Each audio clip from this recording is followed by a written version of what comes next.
well, it's not going to be lower than it got to be higher than the Pro, whatever. And I was still on the fence, like, nah, it's going to be Not 500 really. bucks. It'll be maybe six, max.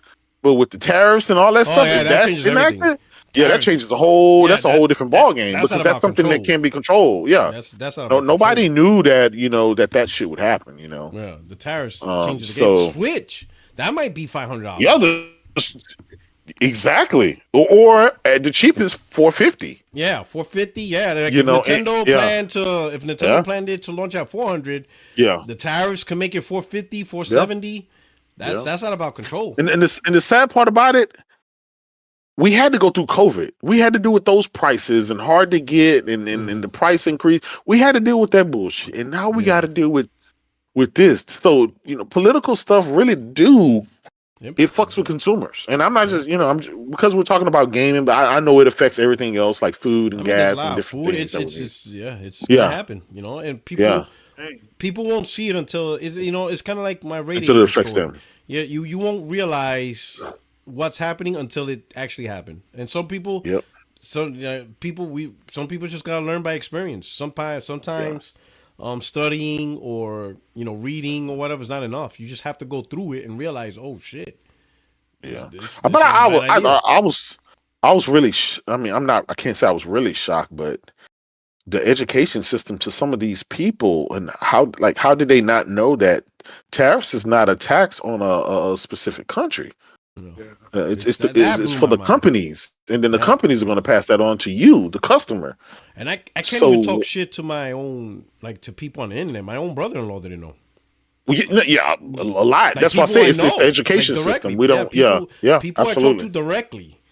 Yeah, We're talking, yeah, and then they mention it, and they say the wrong yeah. thing, and I'm like, oh shit, like you one of them, Listen, like you had no idea. for the Then I had to rock. explain to them how it Yeah, works, and they looked at me like I'm crazy. I'm like, no, that's how tires work. In fact, I had to tell people. Here's the crazy yeah, part: people in the chat, each of us actually went through it.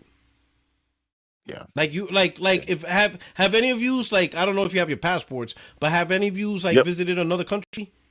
No, absolutely, How absolutely. about you? How about you, Craig? You ever visit another country? Bahamas, Oh yeah, Jamaica, doesn't matter. You have your passport. yeah, Okay. yeah, Each of yeah. I got it. each of us went through tariffs. You know what's Yep. you know what's another name for tariffs? What's another name for tariffs? You Taxes, nope. Duty. duty. Yeah, yeah, yeah, yeah, Duty yeah. free. Because Canada, That yeah, means Canada, tariff because Canada has, free. yeah, Yeah. Duty yeah, free means yeah, tariff free goods. yeah. It's I, customs.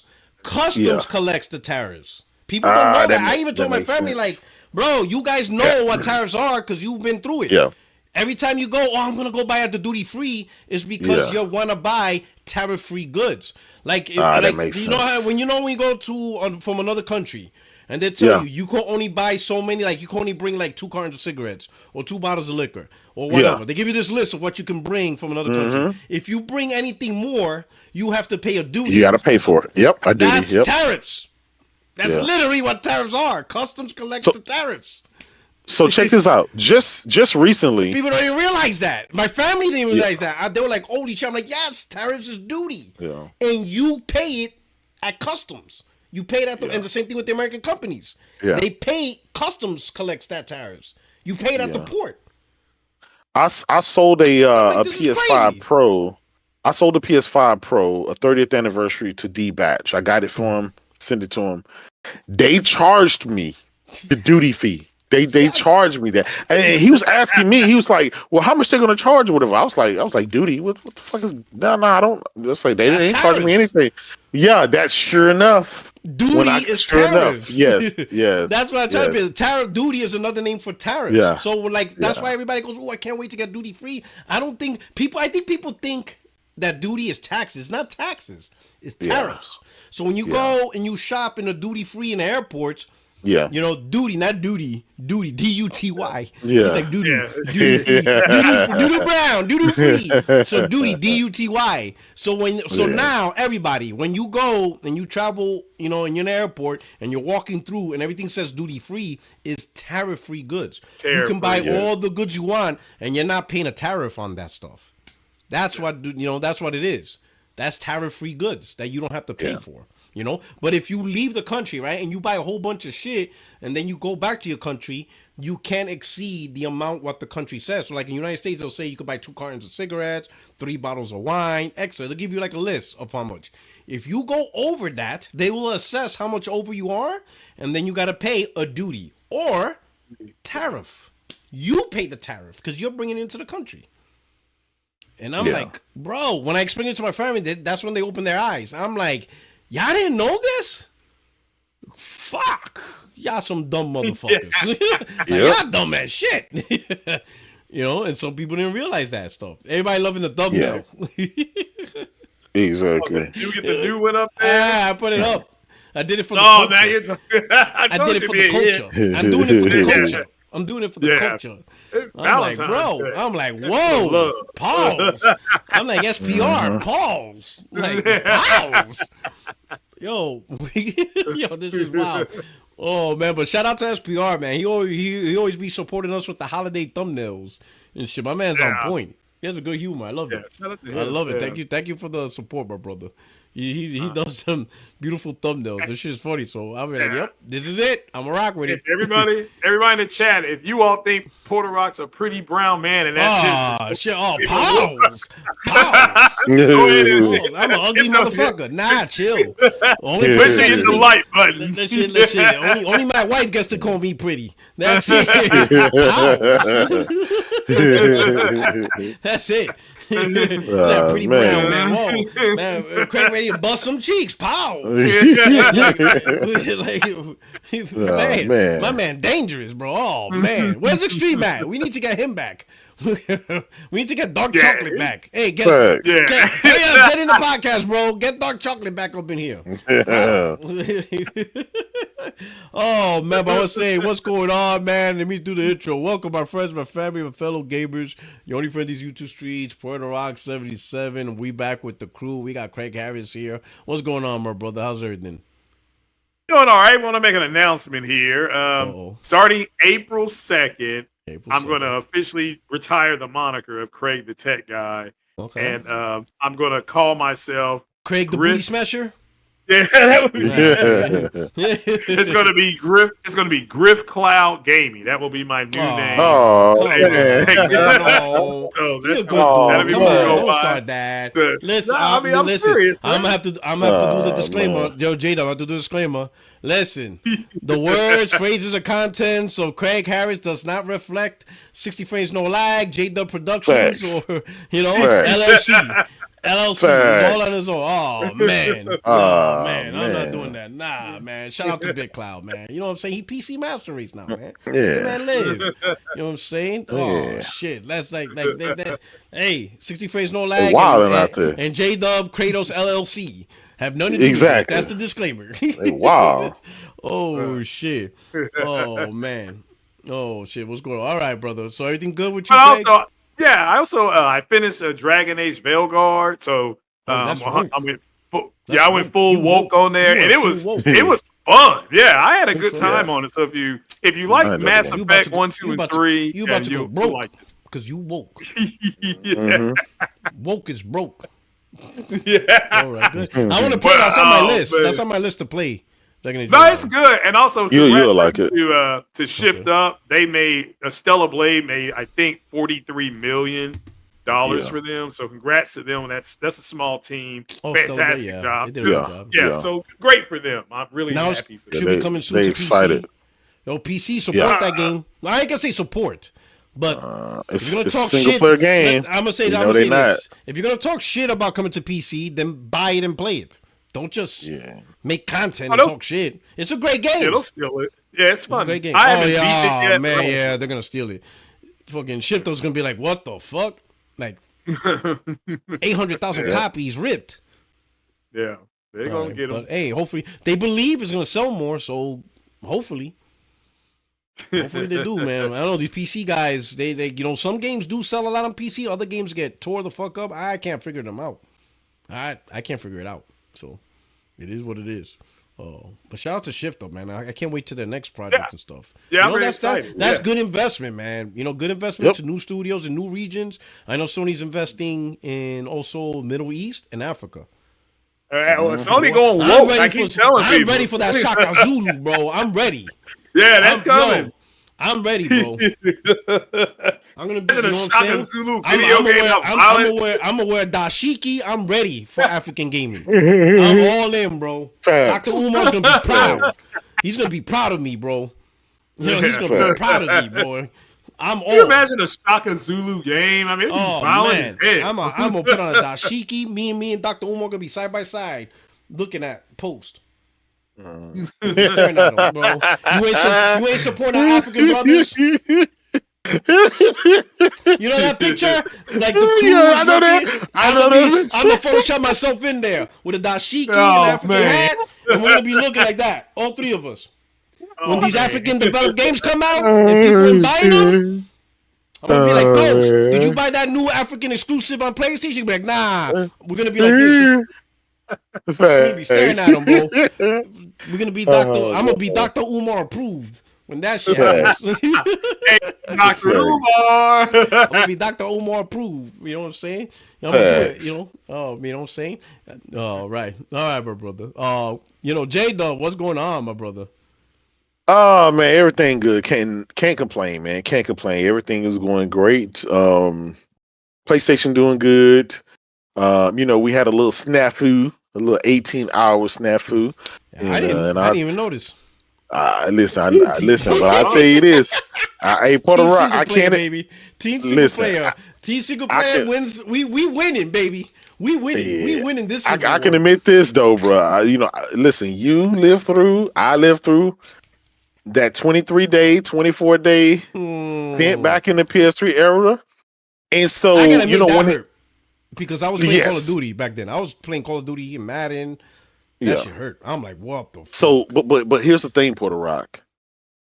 But this was nothing. I had a 3D TV, the Sony 3D TV. I bought, I think it was SOCOM Confrontation or SOCOM 4, one of them, right? With the earpiece and everything. Pony. I end up my whole summer with the whole summer with no access, bruh.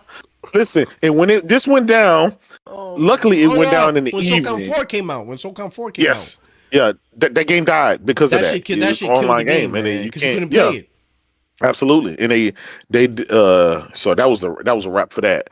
Now here's the thing: when PlayStation went down, I was like, okay, some maintenance or whatever. But the longer it drug on, then when it got nighttime, then I was like, fuck. And I said, okay, when I go to sleep, if I wake up and that shit down, I said, I'm starting to worry, man. And I woke up, that shit was still down. I said, fuck. I said, this gonna be bad. They better pull this shit up quick. And I start seeing posts about it's back up. I said, oh, thank God. But I'm telling you, that experience, if you're not an OG gamer, if you didn't experience that, you probably don't care. But imagine the summertime when all the kids are out of school. They're all wanting to play their games. That was like June. They all bought, like June. It happened in June. It happened the first of the summer. Yeah. They released all these games in the summertime. Now a lot of people don't realize back then they used to release a lot of games in the summer because kids was home. Yes. They was able to do that. Was the best time. That was now, the best time to buy exactly. Games. Now, I don't, for whatever reason, it shifted towards the end of the year where it's like more the holiday season where they try to release all the games. So back then, not being able to play online and not having, access to us, that was huge. That was a make or break moment because a lot of people just said, fuck it. They went to GameStop. They went and got them with Xbox 360 and moved on. Yes. Yeah. Especially that's literally what happened. Call of Duty gamers and the Madden gamers. Yes. Like after a week, they went and bought 360. I went and bought me another 360. Like I was like, that's facts. I'm not finna stay home the whole summer and not game. That was a big. And so that happened. So stuff like that really it does. Luckily, just praise, thank God it came back up. Mm-hmm. Not only because let's face it, we like gaming in this day and age. We're so connected. 24 hours a day, we're connected. Whether it's social media or something, not being able to have access or play your games that you spend this money for, it's a horrible thing, man. And I feel sorry for a lot of people who, they work all week. and they come home for the weekend and they can finally get to relax, and now they can't. That's not a good thing. No fanboying, but that's horrible. It sucks, especially those who. It sucks. I say go outside. Yeah. No, but especially those who primarily adopted the live service entertainment. Yeah, they had it the worst. If all you play is Fortnite, if all you play is Marvel Rivals, if all you play is 2K and Madden, NCAA, oh man, the 2K gamers, that's everything to you. They're hurting. They are hurting. Yes. And then think of the content creators, the content creators. They can't cut videos. What are they going to do? That's true. It's bad, right? Bro. It was bad. I was like, man. But this teaches me something, though. Puerto Rock. It's sad that Xbox is going away in the position that it's in, because let's say Xbox go away, Nintendo doesn't have an online. Where are you going to go? PlayStation is the only. I mean, Mario Kart Online and stuff like that. Oh, man, come on! They don't have online. Oh man! I'm gonna tell you, man. Here's the truth. Sony says it all the time, but I am telling you, PC is a competitor. I don't care what it is. Like, let me put it this way. This is my opinion. PC's advantages ain't drawing the console gamers, right? PC has a lot of advantages, right? Free online, you could mod, you could buy better hardware, all those things, right? And stores, whatever. But most console gamers, they don't really care about that. They just want their console simple. They could just go in, turn it on. They enjoy it. They love it. They play games. And, that's why. So that when you try to convince them, you could do mods by manipulating the INI file, they'll be like, get the fuck out of here. I don't want to do all that. Exactly. But the online's free. But they'll be like, but y'all cheat. And you don't have to do that, right? What will make console gamers go to PC is not the PC platform themselves, is when you make your own platform less desirable. And that's what happened to Xbox. Yeah, that's what happened to Xbox too. Microsoft made their own product less desirable. And that is why literally they push their own guys. Yeah, they pushed them. They did it on purpose. Fuck over to PC. Sony needs to be careful that they don't accidentally do that inadvertently, where they realize, holy shit, we made our own shit not look good. Without realizing they made their own shit not look good. That's what they got to be careful with. You know what I'm saying? They got to little by little, they got to be careful. To me, they need to just stay where they're at. You know what I'm saying? They already pulled the plug. They already launched the plan. Fine. Live service game day down on PC, single player games, exclusives, whatever. Focus on the PlayStation, focus on the technology, release it on PC, wherever. Just that's it. Don't do no more damage. That's it. Leave it alone. Don't take it. Don't listen. You got a couple of inches. PlayStation guys gave you a couple of inches. Just keep the inches. Shit. Power, right? But don't do too much. Don't do too much.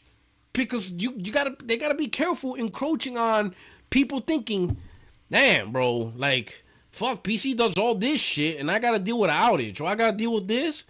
Man, this console ain't worth it no more. Fuck it. That's what they gotta be afraid of. They gotta be afraid of changing their people's mind. And that's exactly what happened to Xbox, right? It wasn't PC that made people, it wasn't what people, because PC always had, better performance, free online. They always had that. But yet people still bought Xbox One last gen. Even when they said games day and date, people still stood on Xbox One. But they made Xbox Series so unappealing that they did too much. And the gamers are like, you know what? I'm tired. Now you're giving PC timed exclusives. You're giving them map pack. Game Pass is cheaper. Death Stranding's on Game Pass. Oh, fuck this. Now it's a habitual line stepping, So they just push the console guys away. Sony got to be careful that they don't do that. That they don't push console gamers away by little moves, stupid moves, right? To me, just stay where you at. This is where you at. Yeah. That's it. You this is the best equilibrium you can get. Don't do more towards the PC at the risk of gamers looking at your console like, man, fuck this console. I'm tired of it. You do too much. You put too much focus on the other side and very little focus on our side. They got to be careful not to hit that. You know what I'm saying? Don't go down that road. Don't go down that road. Make your console still should be your priority. Do that. Because if you go any further, you're going to push gamers away. You're going to literally make gamers be like, all right, I'm out. Not so much because of what PC has, because PC always had it. PC always had the power. They always had the performance. They always had the mod. They always had the free online. They always had free cloud storage. You know, they had all this shit. They always had it, right? So it's not; those aren't the things that make attractive console gamers. I think now console gamers moving to PC is only because they're being pushed away because the console's looking unappealing, and that's how you lose console gamers. So it's only gotta think about that. You know, because that's what Microsoft did. Microsoft inadvertently is pushing their own gamers away. And maybe they didn't intend to, right? They probably didn't think that making a commercial that says no console required would be that disastrous. But it is. They knew it. They're not stupid. They are one of the most successful companies in the world. So they knew exactly what they were doing. They want to, and other people have been saying, they've been wanting to get people off of Xbox and into PC for years, I think for at least 7 years, but that's just my own opinion. But we've been, again, multiple people, not just me, not just people on this podcast, told everybody, here's what they're going to do. And it was, no, you're just being a fanboy, you're a pony. Well, here we are. So I know we'll probably, Puerto Rico had its state of play. So I know we'll probably talk about that, here soon. But overall, yeah, I mean, they knew what they were doing when they said it's going to be cloud. You don't need a box, because they already know that they lost the living room, or what they were calling a living room battle. And that's why they won. That's why that Xbox won. Then it came in a big green and white box. It was supposed to be a kind of an in-between television and gaming. That's what it was supposed to be. And then when that didn't work out, they still continued down their course of what they were doing. Is Microsoft. They are a service-based subscription company, whether it's Windows or whatever, the other stuff that came and went, it was subscription-based. So, but they knew.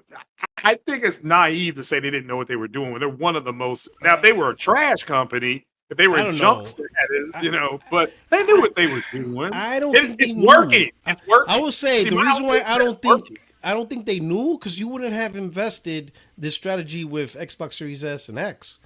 That's we were two different companies. But when you said it, when you did your podcast on Tim Stewart, that's when Microsoft came in and ate Xbox up. That's why I've been saying, I agree with you. I keep saying Phil Spencer's not in charge. Amy the Hood is in charge. She's Microsoft proper. So Amy the Hood and Tim Stewart, like you said, as soon as he came out and talked to that investment bank, was it Wells Fargo? But that was 2023. I think, Yeah, you were right, though. You tell investment bankers where to put your money in. They could have advertised cloud without mentioning the console. Like I think that's where fair enough. Okay, they didn't have to say no console required, because notice they don't say no PC required, because technically speaking, you don't need a PC when you're playing on cloud. Well, yeah, but they don't say that. They don't say no PC required. Yeah, I think it was more about the TV. If anything, they could have said. If anything, they could have said no hardware required. Except you needed a TV. See, I think this whole thing with the TV. But TV's not a PC. TV's not a PC. No, it's not. But it's still a place where you can, you can play cloud-based gaming. I think when they strike a deal, and eventually they're going to strike a deal with Sony. What I'm saying is they specifically targeted a product, which is the console. Yeah. They specifically targeted a product. No, I agree with that. Console required. In reality, they could have said no dedicated hardware required. That's what they should have said. If they're going to go that route. But they didn't. Yeah. They didn't. All they could have put no console or dedicated PC required. They could have done that, but they didn't. Yeah, but the easiest I don't think they knew how to market cloud properly.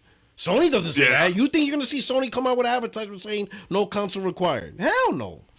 On a Sony TV. Well, no, if there's a Sony TV, they're not saying those words. They might say that. No, they're not saying those words. Fair enough. They might not say those words, but it wouldn't shock me if they said something similar. No, you got some bills to pay over here. Yeah, they're not going to say those words. But back to, let me do some bills, and then back to the PSN outage.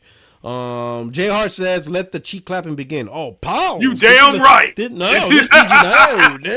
This PG-13, dog. No, you came to the Disney Channel. This is not Skinemax. This is not 60 frames after dark. We keep it PG. We're a wholesome podcast.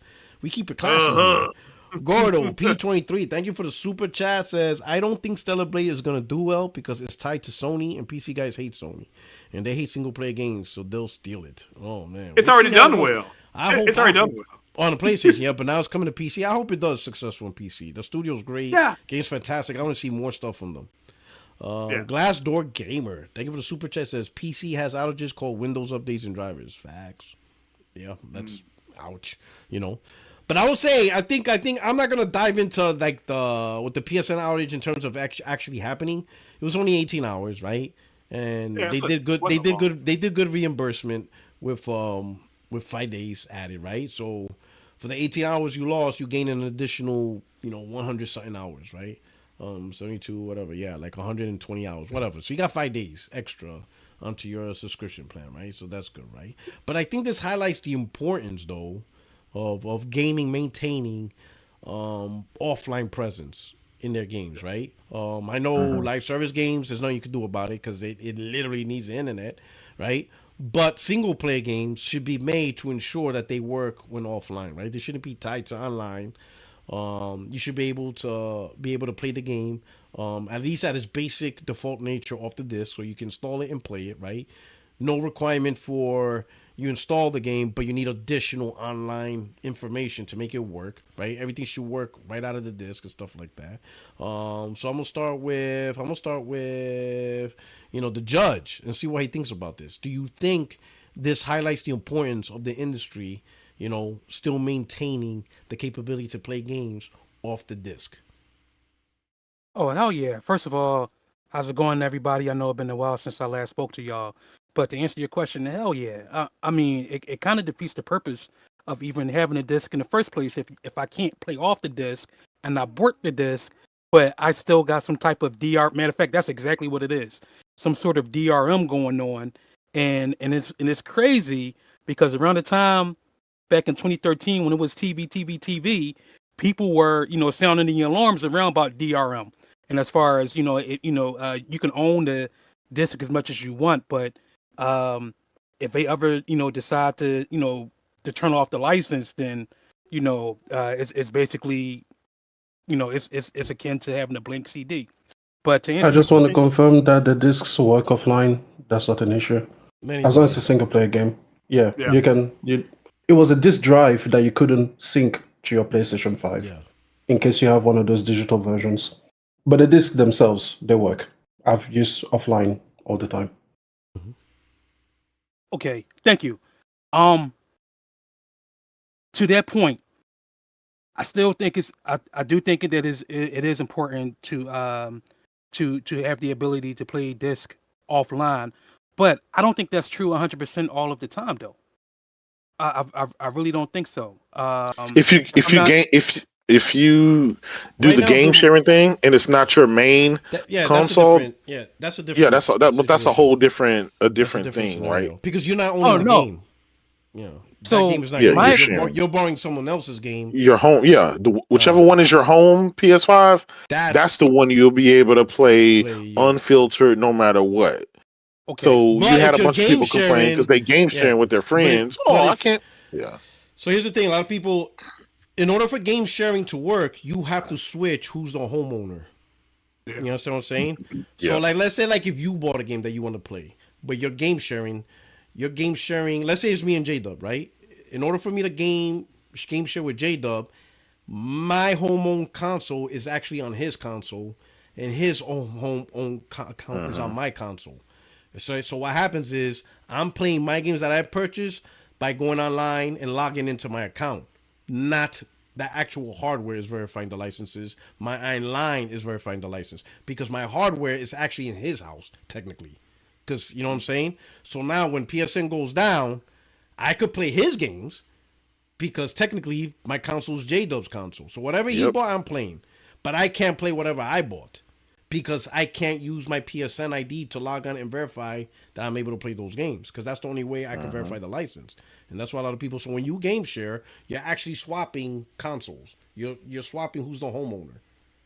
You is on the other side and the other side is here. So I would be able to play J-Dub's games. Whatever he bought, I'll play. And on J-Dub's side, whatever I bought, he could play. but we cannot play the games we bought for ourselves because we can't verify the licenses. So that's how game share works. You know, I don't think people understand that. That's where you run a risk of not being able to play your games if you game share, and then the online goes out. And again, this doesn't affect the physical disc. Just saying. Yeah, that's just so technically, and that's digital. So technically, physical disc, technically, you can't digitally game share physical disc because you know the things. I got I have an idiosyncrasy anecdote for myself that I share, but it wasn't for PlayStation. It was actually back when I was still playing 360. So I don't know if anybody here remembers Test Drive Unlimited that came out back in 2006 I know Porter Rock. I know of the game. Yeah. I ain't playing that bullshit. Anyway, but I know of the game. So I bought that game. Let's just say I bought that game back in between 2007 2008, and I remember specifically in 2009, I bought the disc and I went in to try to play that game. It would boot up, but it would never get past. It would never get past the title screen, and I couldn't figure out why it wouldn't get past the title screen. And so I went online, and when I went online, it basically stated in the article saying that that I guess the licenses for that Test Drive Unlimited the licenses that who made the damn game? Who's the publisher of that? Was it back in the day? It was Infogrames or something like that. I can't remember. I used to be in those games all the time. Yeah. But they basically lost their licensing for it. So regardless if I had the disc or if I didn't have the disc, I wasn't able to play that game any longer. How though? Hey Rock, I have the slightest idea how the hell that happened. Because if you unplug, I don't know, because like let's say if you had the disc, because 360 the games weren't installed on the hard drive. They were still being played off the disc. It's playing on the disc. Yep. Yeah, but did it have to reach out? Did it have to reach out to some servers or something for authentication to activate? So that's where. Yeah, you never know. That's where. Like if that's where that's why I said like games should work offline with no requirement to check in or connect to a server to activate, because that could be it, right? I'm not sure, but the game maybe needed to be connected online to certify it. Yeah. But that's weird because games 360 and PS3 games ran off the disc. Like literally, it was pulling data off the disc. So so the game. So so in those days the games had to be on the disc. That's why. That's weird. That's why I said it was an idiosyncrasy because that was the only time I ever dealt with something like that, and I was surprised that I even dealt with it. I was like, damn, I got the disc, and this is not like my first time playing it, and I'm online. But why can't I play the game? I think, honestly, to tell you the truth, I thought it would have been better if I wasn't online because for all I know, it could have did a shadow update, and if it lost the licenses, then it probably updated on itself to be like, hey, since that particular publisher doesn't have the license any longer to show Ferraris or whatever the case it may have been with whatever car manufacturer. That's for all I know. That's the reason why I wasn't able to play it any longer. Who knows? Delete the install, fresh install, and don't do the update. Delete the install, fresh update, and stuff like that. So, All right, so that's it for me. All right, okay. Extreme. What do you think about? Just with this little downtime, I mean, I don't think it was a big deal. 18 hours. Everybody's trying to make it the end of the world. Motherfuckers really trying to sell Xboxes. Like motherfuckers I bought an Xbox. I'm like, get the fuck out. Shut. That was interesting. I'm not listening to this bullshit. I'm not even entertaining this bullshit. I just swipe up. Get the fuck out of here. I'm like, get the fuck out of here for 18 hours. But highlighting the importance of offline gaming. Listen. First of all, PlayStation is pretty good, all things considered, even with the digital games. So physical games, there is a channel or a Twitter account dedicated. It's called Does It Play? Yeah. And they test out whether games, physical games are installed on the disc, whether they can run off the disc, whether, like sometimes they even test patches, whether there's like a day one patch already applied to the disc or whether you need to download that on day one. And for over 90% of PlayStation disc-based games are just playable off the disc. The build is there. You've actually bought the product, No one can take that away from you. Nice. So we don't have to worry about it and I just want to say, this is kind of a tangent, but a lot of people, they always ask, is the PlayStation 5 going to be the last console that supports discs? And the reason that they ask that is because, in places like America, the US specifically, the UK, and, some other countries, the proportion of digital versus disc-based games is starting to lean way more digital. Now it's like 70% of games are bought digitally. And so then they say to themselves, oh, Sony doesn't need a disc-based console anymore. And I mean, that is just so stupid because, like, you do know that there's like the rest of the world, right? They forget who are overwhelmingly physical-based gamers. Because, like, boy, it's like these games are like 100 gigs. In some places, that's like 10 days worth of downloads and like months worth of salary to pay in data charges. Like, it's just so phenomenally dumb that people think that only because they themselves are like really happy with digital games that an entire company that operates in over 170 countries is going to make a change based on only that small population. So you're always going to have, as far as PlayStation is concerned, you're always going to have discs in the console, possible at least. I agree that the next console will probably come as a digital box that you can attach a physical, disc reader to. That makes a lot of sense. For the people that don't need it, you don't have to pay the extra price for it. And it is a sleeker look, at least on the PlayStation 5, right? So that makes a lot of sense. Now, onto the digital stuff. If you're game sharing, I have no sympathy for you. Okay, that's just like it works 99% of the time. The 1% of the time it doesn't work, shut the fuck up. Like, yeah, you're game sharing. Just take it as it is. Okay. Now, if you're not game sharing and it is your own account, and for whatever reason it doesn't work with your digital game, that's completely on Sony. It doesn't make any sense. Okay. I don't care if it's like, oh, you haven't renewed a license in a while or whatever. Like, bro, if it's your own game on your own account and you're not game sharing or doing any kind of bullshit, it needs to work 100,000% of the time.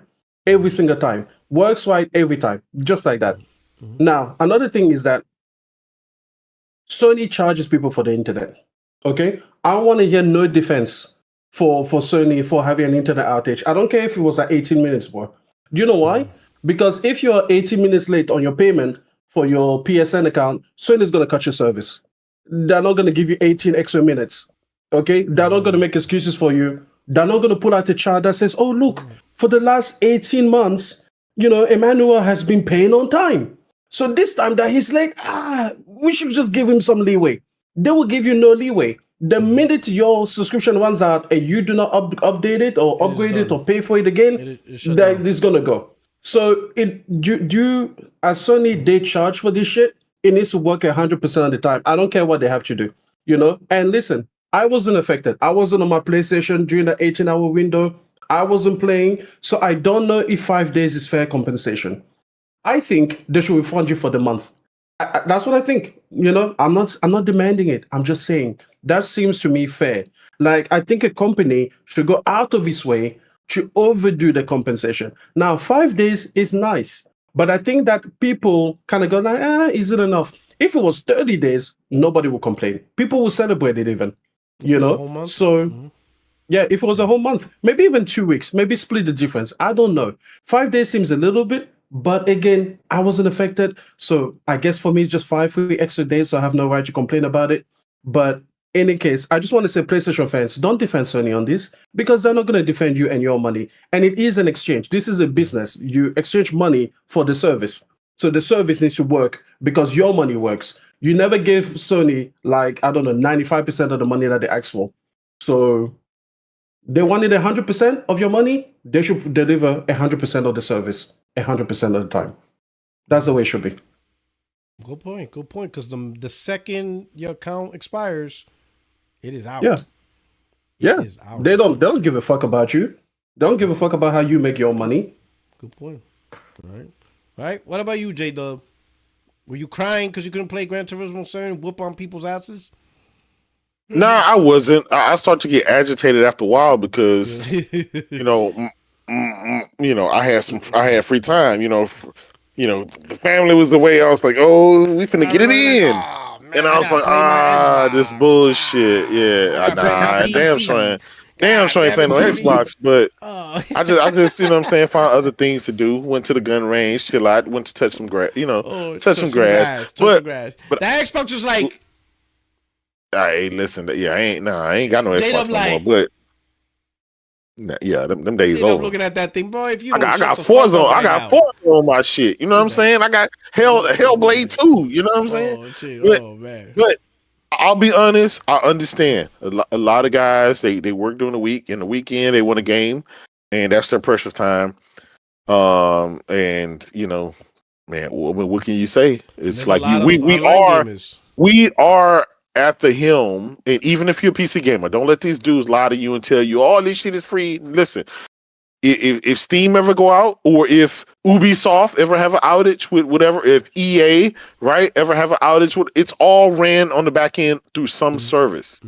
Well, there's even Microsoft, right? They have cloud issues. Their shit was down last year more than PlayStation's, but it kind of doesn't matter. We're all at the helm of some company, and we have to understand that. That's just where our future is now. Right now, even if you buy a physical disc, more data is going to be downloaded from the internet for that game than that's on the physical disc. Just because the physical data is just so huge. It is what it is. A game like NBA 2K, 200 gigs just for that one game. The discs are only fucking max maybe 100 gigs, right? So I think we need to have a realistic expectation, but we also the companies need to have a realistic expectation as to, we pay our money for your console, we pay our money for your games, and a lot of us subscribe to the subscription service, and so we want to play online. That shit has to be up. I understand nothing is up 100% of the time, but it's just, like I said, 18 hours. It may not be nothing for you. It may not be anything for me, but for a lot of people, they had to go back to work after the 18 hours, so they didn't get the game for that day. So they feel a certain type of way, and I'm not going to dismiss that. It's just, we live in a world now where we're at the whim of the company. No matter how much you buy for the hardware, how many games you buy, if the internet is down, it's down. There's nothing you can do about it. And so, I think I was just relieved when it finally came up, because it scares, and this is exclusive for Sony. It scares a lot of people when they have outages, because we all remember what happened back in the PS3 era when they were down for that month. That was devastating. And I'm gonna be honest, I don't think Xbox, well, not even counting Nintendo, but I don't think Xbox or PlayStation could survive a month without that, because the amount of money that they get per day, their life service it is would be in the too billions. deep. It would be, it would be they would collapse. Their life service is way too ingrained as compared to the 360 days. Now it's ridiculous. That's where a lot of their money comes up from. Whatever. A lot of their players, the monthly engagement a month, all those Fortnite, Roblox, Apex, Madden, 2K. Oh, it would be nasty. It would be absolutely nasty. It would be crazy. You know what I'm saying? That shit would be insane, right? And Sony, I agree with Extreme. Sony has no excuse. Ever since they charged for online, your shit better be pristine. What are you paying for? Like, what are you charging for? It's one thing, it was free, right? But now you've been paying for a long time. You even raised the prices. The cheapest is $79 now a year, which is far from the $50 a year when it first started out. I think it was $50 when it first launched. Then they went to $60, now $79 or whatever. And then they have 3 tiers, extra and premium, right? And all that stuff. Hey, you want to charge one more thing that they did? things. They don't allow you to have sales anymore if you're already subscribed. So before, you could take advantage of sales on like the digital fund, for PSN if you're already subscribed. Now they will only allow you to take advantage of sales if you are a new or a lapsed customer. So again, if right now you've got an ongoing membership, and then in Black Friday they have like 40% off PSN, you can't take advantage of that because your membership is still active. Them. Yeah, exactly. Yeah, that is so it's like you can't stack the 40%. Yeah, you can't stack the way you used to. Yeah, exactly. I noticed I haven't seen like CD keys. That's where I used to get PSN. Like my shit's like to like 2030, right? I remember I stacked the fuck out of it when it was like $25, right? Because I knew one day they were gonna raise the prices. So I said, let me buy this shit $25, and I stacked the fuck out of it, right? So I got like PSN to like 2030 and shit like that. I don't know if I'm gonna renew or not. But I'll be honest, I haven't seen CD Keys sell PSN in a long time. Like I would always see like from Wario 64 or just something that says, "Hey, CD Keys, PSN, $30 or whatever." I have not seen that in a while. They've just made it more expensive all around. So for me, I'm like, well, if your tolerance for sales and your tolerance for people finding ways to make it cheaper has gone down, then my tolerance for you having outages has also gone down. We have to keep it the same. It's an equation. If you do one thing to one side, you have to do the same thing to the other side. So for me, they have no excuses. I don't care if it's down for 8 minutes. Like, you owe me shit because that's my money I paid for, and you didn't deliver the service. And while for some people, they have a lot of time that they can get on and they can play the games and they can switch between games. For some people, that might be the only time that they're feeling for that game, or especially even for free-to-play games. When free-to-play games are now coming up with microtransactions that cost the price of real games. If a person has just bought like $500 worth of like FIFA Ultimate cards, put their team together, and now they want to get on and play. Exactly. You owe that person a duty because you took 30% from that 500, so you benefited from it. It's not like it just goes to EA and EA has to figure it out. You took your cut, so you have to deliver the network service for that person. If a person just spent $100 in like Call of Duty, whatever the fuck, cosmetics or whatever, and then you took $30 out of his pocket for that, that person deserves to get a functioning internet. If a person just spent, I don't know, $5,000 or whatever they spend in like Genshin Impact, and now he can play that game, you took your cut from it. So again, you owe that person the service to be there 100%. I don't care if you have to buy like from Amazon and Google at the same time to make sure that you can switch providers. Do what you got to do. Because we're paying you more, so you should be able to afford it. Yeah, good point. Yeah, good point. I will say this though, and this is probably almost exclusive to Sony, is that for whatever reason, Sony can have some negative news, like this thing that went down. Everybody was talking about it. It was, I want, you deserve us. You deserve to, give us more than just 5 free days of PlayStation Plus or whatever. And they're able to change the narrative how they see fit pretty quickly, because this happened this weekend as of, like Sunday. And then they came out today and announced a state of play. And then so everybody's going to forget all about what happened this weekend and focus on something else. Sony's kind of always done that ever since last generation. They started last generation with being able to change the narrative pretty quickly. When they have negative news, there's some positive news to come right behind it to kind of make that negative news go away. And I just say that state of play is just a delayed negative news.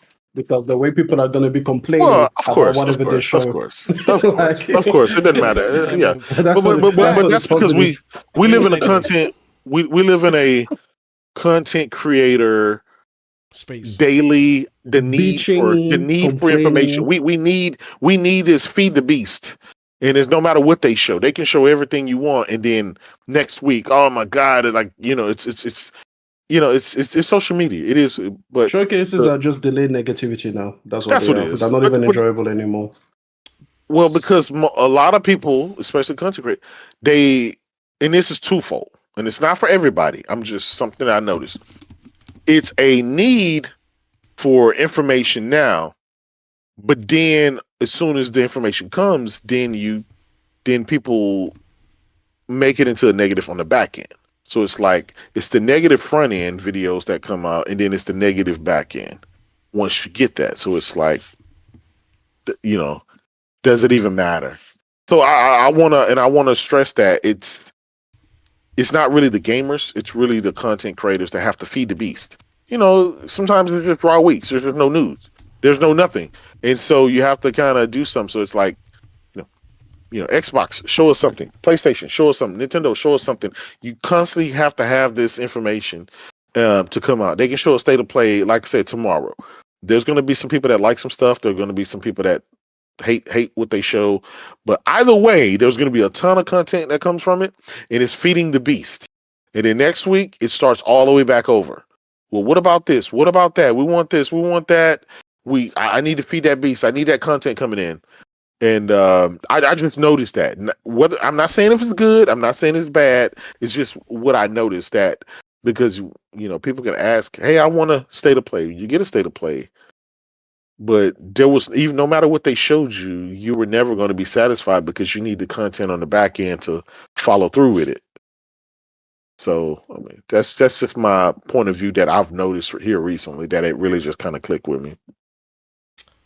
So it's a great segue since that was the next topic, talking about the state of play, which is set for tomorrow. I don't know what time. I think. Let me see what time. 5 Eastern. 5 Eastern. Oh, okay, 5 Eastern. So that would be 2 o'clock Pacific. 3 Pacific time. So 2 Pacific. It's 3 hours. 2 Pacific. That's right. It's 3 hours. What is it in my time Central time? I have no idea. You're like what, 7 hours? Figured out. No, we're not. How many hours are you calculating? For you, it's tomorrow. Yeah. It will be on the 13th. Yeah. I know it's tomorrow. Just what time? It's on the 13th. Australian Eastern Standard Time. Just let me know. Yeah. It's like your shit's on the 15th of February. That's how far ahead you are. That's how far ahead we are. But that you did bring up a couple good points. So let me read from the blog station because I guess it'll give a better set expectations. It says State of Play returns tomorrow, February 12th, 2 p.m. Pacific, 5 p.m. Eastern, 11 p.m. Central. CET. Right. Watch February 12th on YouTube and Twitch for news and updates on great games coming to PS5. From Tim Turi, Content Communications Manager, Sony Interactive Entertainment. State of Play is back tomorrow, February 12th. Tune in live for news and updates on great games coming to PS5. The show celebrates a creative and unique selection of exciting games from studios around the world. The 40-plus minute show begins February 12th at 2 p.m. Pacific, 5 p.m. Eastern, 11 p.m. CET. February 13th at 7 a.m. JST. So that's Japan. So how far are you ahead of Japan or behind Japan? Me? I'm ahead of everyone. I mean, Japan, by how many hours you're ahead of Japan? I don't know. I'm just ahead of them. Oh, man. It's 7 a.m. Japan, so we figure it out from there. On YouTube I'm and like Twitch. 9 a.m. for me. And we'll broadcast in English and Japanese. See you tomorrow. Actually, New Zealand is ahead of me, but they don't count. Okay. But they're like the 52nd US state, so after Canada. Yeah. So key term, it says the show celebrates a creative and unique selection of exciting games from studios around the world. So I think it's confirmed Lost Soul Aside will be there, right? Potentially maybe Phantom Blade Zero, Death Stranding, maybe another Korean game, maybe. So I think this will be more centered on projects that Sony is partnering with, partnerships, maybe a few first party surprises and stuff like that. But it sounds like this is more on the stuff they're working with in terms of like their China Hero project, maybe whatever they do with the Korean developers, maybe them African devs. Maybe this is I should get my dashiki ready.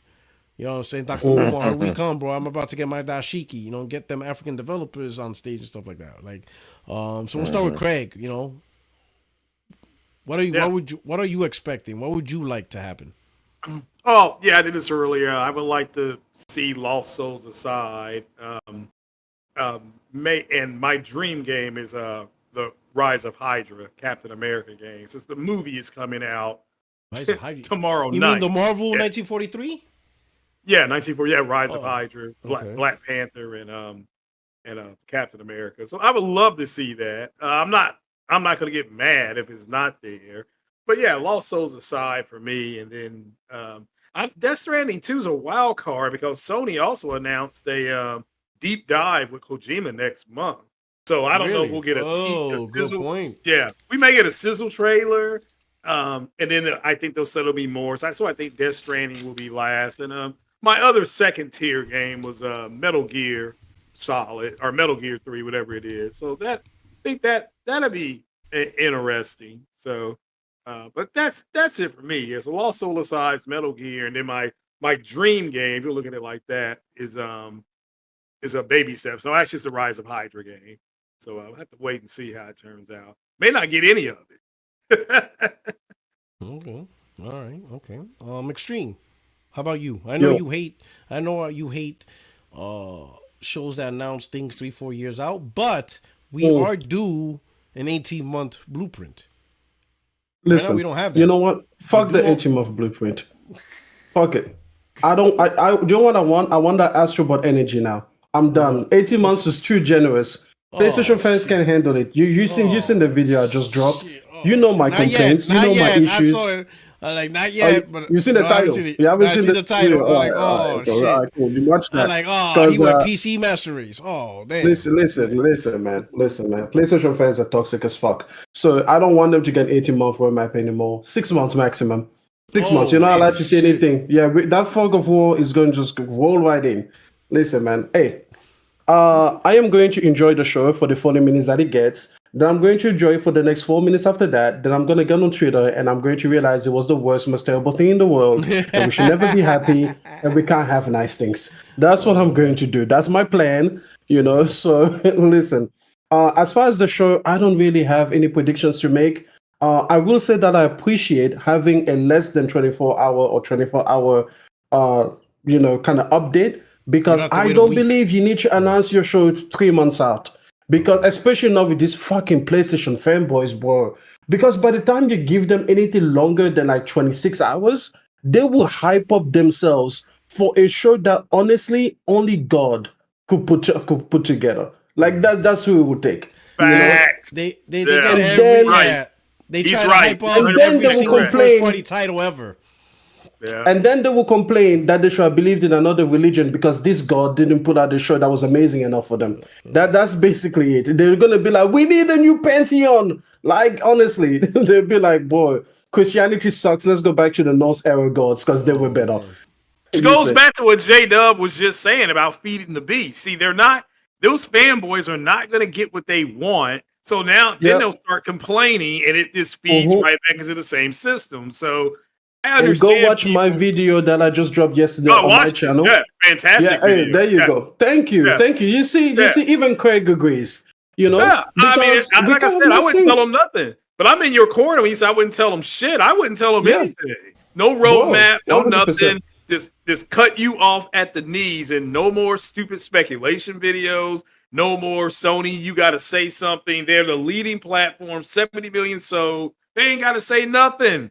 Can I just say, Aaron in the chat, please shut the fuck up. Like, just shut up. You're not even like a PlayStation fan. We have the right to complain. They're not giving you anything. Who the fuck are you? Like, who the fuck are you? Get on the mic or shut the fuck up. Like, honestly, I want to time you out. I would. If it was my channel, I'd just ban you. Like. Aaron, you need to come on up. He's my number one. I've got mod rights and I never banned or timed at anyone, but I swear to God, you're tempting me. Like honestly, I would just like ban you for the next 24 hours. Who was it? J-Dub? He's always on Z's channel, Omegazio. Oh yeah, Omegazio. Oh man, I was a great supporter, man. Don't be, you know what I'm saying? He shows up. Granted, he's all about the fight, but let him fight. Yeah. Fight. Exactly. Fight, Aaron. Yeah, what did he say? Man. What did he say in Godzilla? Let him fight. You know what? Fuck you, Aaron. Shit. There you go. Time out for 10 minutes. Just because No. That's it. No, we're not doing that. We're not doing it. Come on, man. Come on. Oh man. It's only 10 minutes. He can take a chill pill. Oh man. You're lucky Portawag likes you more than I do. Okay, because 2025 is on fuck you energy. Come at me again. Shit. Dumbass. Oh, man. He put him on timeout. Oh man, that's my boy. Come on. Hey, that's worse than M treated him worse than the other guy that I got on with the PlayStation Pro. Wait, who? I said you treated him worse. You treated Aaron worse than what I did with the other guy that was saying I didn't have a PlayStation 5 Pro. Oh shit! Oh why? This guy was mad. Hey, listen, boy, he was ready. Listen. Let me know. Who that is. I get him next time. Yo, they had Judge stand up. He was like staring down. I'm like, yo, Judge, you alright, bro? My man got off his chair. When he said hit dog solid, that was it. That was the icing on the cake for me. Hit dog solid. What is you from down south? All right, I'll show you. Oh shit! All right, that's just crazy. Oh man. All right.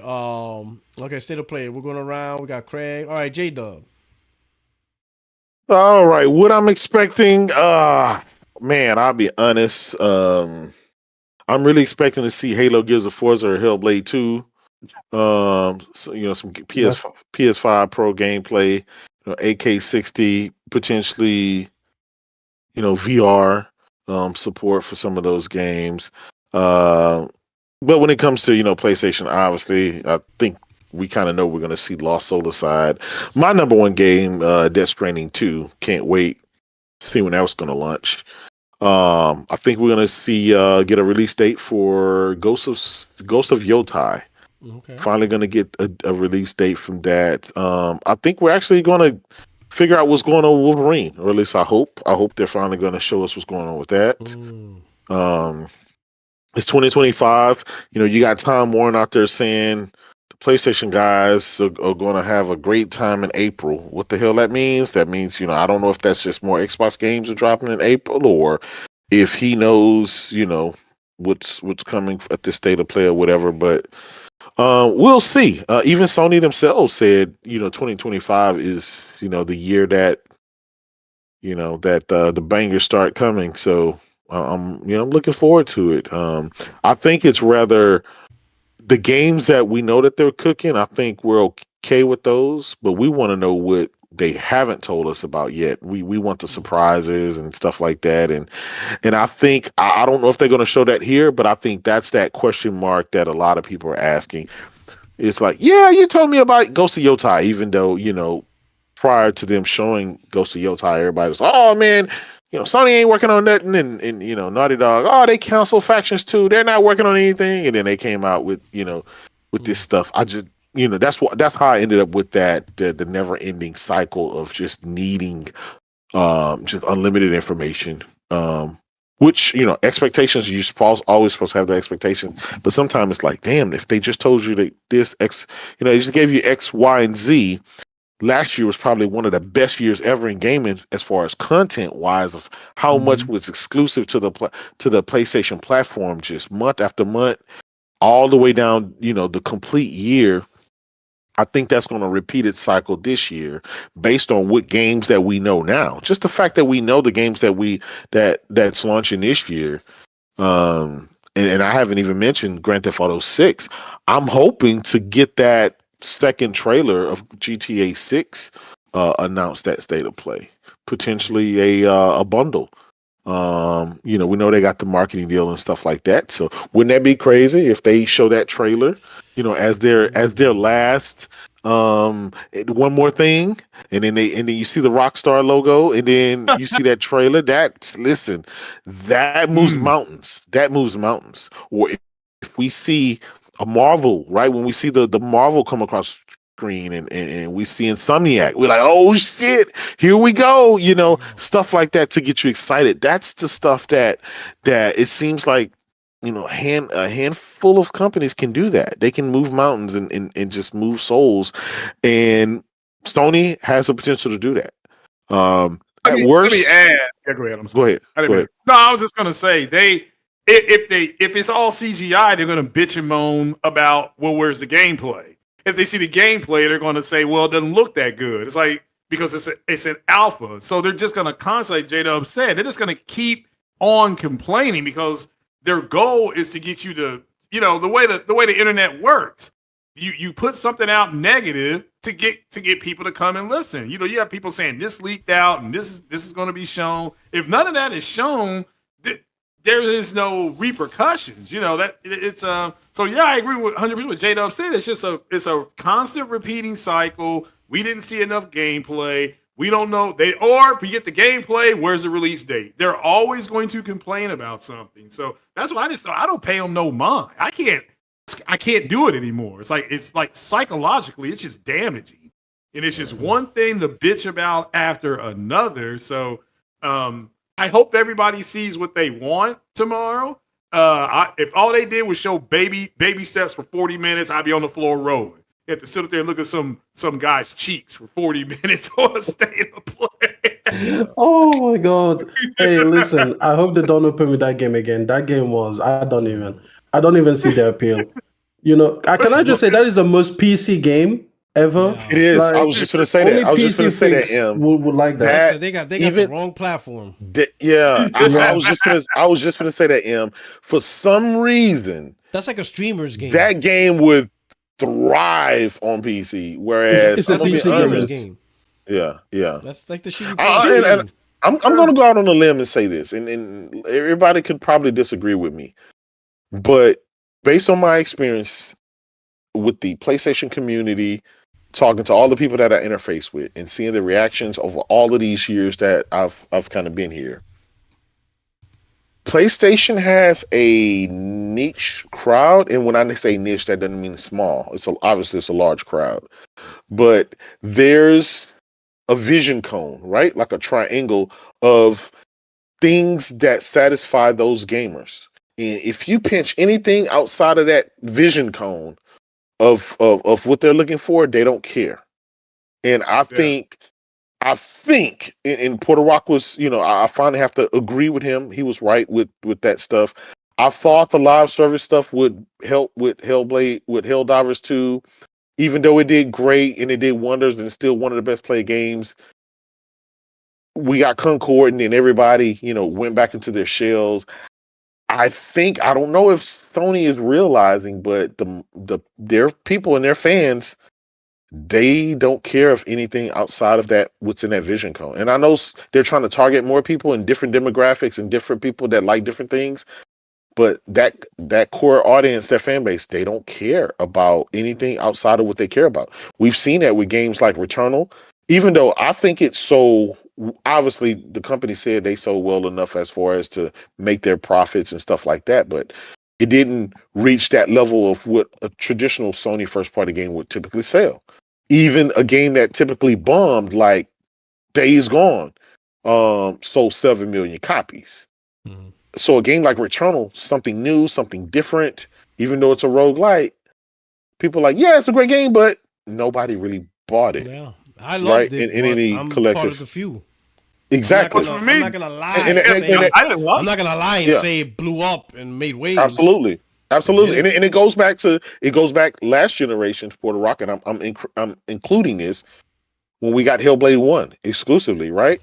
Oh, no matter how much people say it was a great game, nobody bought it. Why you bought that? 150K? I crashed I'm just out, saying. boy. Those were the few times I crashed out on the internet. Boy. Exactly. 150, I was drunk as fuck. I crashed out big time on that. It just nobody really bought it. Exactly. And then there's a lot of games like that. They're good quality games, but for some reason it's outside of that vision cone of what the PlayStation fans that just consistently, want. It's true what Yoshidi says. You really don't know what hit, because who would have thought Ghost of Tsushima will blow up? Exactly. Or Helldivers. Helldivers. Yeah. Well, they changed that entire format, and that's why they got to keep making those games. So I agree with Emmanuel on this.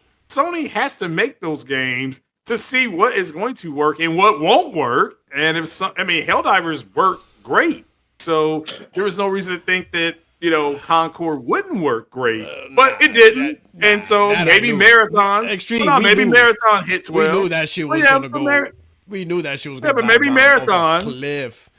Okay, but maybe Marathon does. Maybe Marathon does do okay. Maybe it doesn't do great, but it doesn't bomb. So we'll just have to wait and see. Let's add that to the topic. But I want to get. Let me get Judges, because Judge hasn't really talked his expectations. So I want to give him a chance. My expectations for tomorrow, I have 0 expectations. Reason being because State of Play. He said you hurt me for so long. It's always trust you no more. It's hit or miss. And I'm gonna say this, and I'm gonna say what I'm about to say next is to Xbox credit. The last couple of shows, I want to say maybe the last 2 shows that Xbox had, they hit it out the park. And that's saying a lot, but they don't got no fucking games or. Which don't make any fucking sense. But their show's been way better. So on that note, it's the execution that sucks after the shows. Yeah, I know what you mean. No, State of Play is They're really hit or miss, man. I don't want to say they're always bad, but they're not more miss than hits. Yeah, it's more misses than hits. I can think of 2 state of plays that I liked. Yeah, it's like the Pennsylvania Turnpike. It's like the fucking Turnpike. That shit sucks. Yeah, it's not. These guys keep on saying they want they want a showcase, and they're not going to get it because you don't have to do that anymore. They're going to have. You know what it is, and you hit the note right on the head, Craig. You know what it is. I hate that. I hate. I don't know. I like you're right. You don't have to do that, but what does that say about the company, right? So they'd be like, we're the top dog. Fuck it, we could do less. We ain't gonna do what they're not doing less. And that's nothing. That's not a good. They're not doing less. Yeah, they're doing less compared to what they used to do. Right. They don't have. Well, they don't have to. But they don't. They don't have to do. I understand they don't have to, but does that speak well of the company? Does that speak well of the brand? Simply because you don't have to, brand is selling, that doesn't mean you shouldn't, right? Like just means you don't have to. Just because you're successful doesn't mean you do less. Just because you're successful. In fact, I don't. You should always look at why you're successful. Why is this brand successful? Why is this brand like the top brand in console? It's because of the moves you made. You don't move away. It's not the content, but let me put it this way. Like if we look at this PS4, right? Mm-hmm. PlayStation 4 made a comeback. And what I mean by the comeback is PlayStation 3 was a financial disaster, right? Yeah. Luckily, certain people was in the right. Let me put it this way. The people of today probably would have fucked it up. And we wouldn't have a PlayStation. Maybe. Or PlayStation would have went third party. But luckily they had a guy like Kaz Hirai who took over all of Sony. He prioritized PlayStation, stuff like that, right? And if you notice some of the moves they did shows. They announced a lot of games. They made sure people were hyped on the brand, on what was going on, right? They had, remember they used to do the shows in December? What was that called? PlayStation Experience. PlayStation Experience. They used to do all this stuff, right? And they used to have that, right? And that all worked. The information, even if the game came out through 2 years, like look at Spider-Man. Spider-Man was announced in 2016. They didn't come out to 2018, so it was like a 2-year wait. But that hype, people knew what they were investing in, right? So that was like, why I'm gonna buy a PlayStation? That motherfucker got Spider-Man. All right, I'm buying that shit today because you knew what the brand was about and stuff like that, right? And Sony did that because they had to build that brand name of PlayStation back up, right? Because the gen before 360 built themselves up, they propped themselves up, they were on there, and Sony's like, hey, we gotta kill these dudes, right? At every opportunity, right? We gotta break out the announcements. We gotta show, be the best at E3. Hey, we're gonna have a PlayStation Experience so we can even show more shits and stuff like that, right? So now they're at the top, they're winding down. I understand there's a different culture, with the grifters. Every little thing is negative. You have to be precise on point and stuff like that, But I don't think they should completely forget or move away from the stuff that actually put them on the spot. Some of the things that helped them get to where they at, they should continue or make better. To move forward. They shouldn't rest on their laurels. To me, if you rest on your laurels, sure, you're winning now, but, as everything goes, today's prices ain't tomorrow's prices. You being the best today doesn't necessarily mean you'll be the best tomorrow. Like I said earlier, talking with J-Dub, you could create a scenario inadvertently where you push your own fan base away because you made the product less attractive. Don't think because you're the champion today that you're going to be the champion tomorrow. Even without a competitor, you can still make your product look like shit because you rest on your laurels, and then when you realize, holy shit, we got lazy too much. We let PlayStation just ride on its own name, and now it's fading, and we didn't realize it. And now you're gonna rush. No, wait, come back. Sorry, we'll bring the shows back. Fuck it, too late now, brother. You gotta, you still gotta, keep the same playbook that helped brought you to this point of peak. Don't just throw the playbook away. That's like winning Super Bowl after Super Bowl. And you'd be like, I get rid of this playbook. We don't need it no more. And then you wonder why your team's in last place.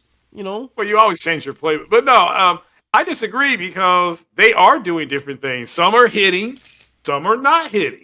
Okay, they backed the Rise of Ronin game. That game was a success. They backed the Stellar Blade game. We just talked about that earlier. Well, Craig, this is what I'm, not to cut you off, this is what I'm finding out. Right. I think a lot of people, even though PlayStation got those exclusive deals with those, whether they're time or whatever, for whatever reason, they're not counting those as PlayStation games. They don't give them credit for that. They only give them credit for their first party studio game for whatever reason. For whatever reason, I think right back to console war. I don't disagree. So are you saying they just run right back to console war because they can't count it as a first party game? So I'm gonna say this. I'm gonna say this. Stellar Blade sold 1 million copies. It was successful, but the majority of PlayStation games. $43 million. No. Listen. The fact that it sold only 1 million copies tells you majority of the PlayStation gamers didn't want it. It is what it is. Wait, is this Stellar Blade? Stellar Blade. That's a niche game. I know. Stellar Blade only sold 1 million?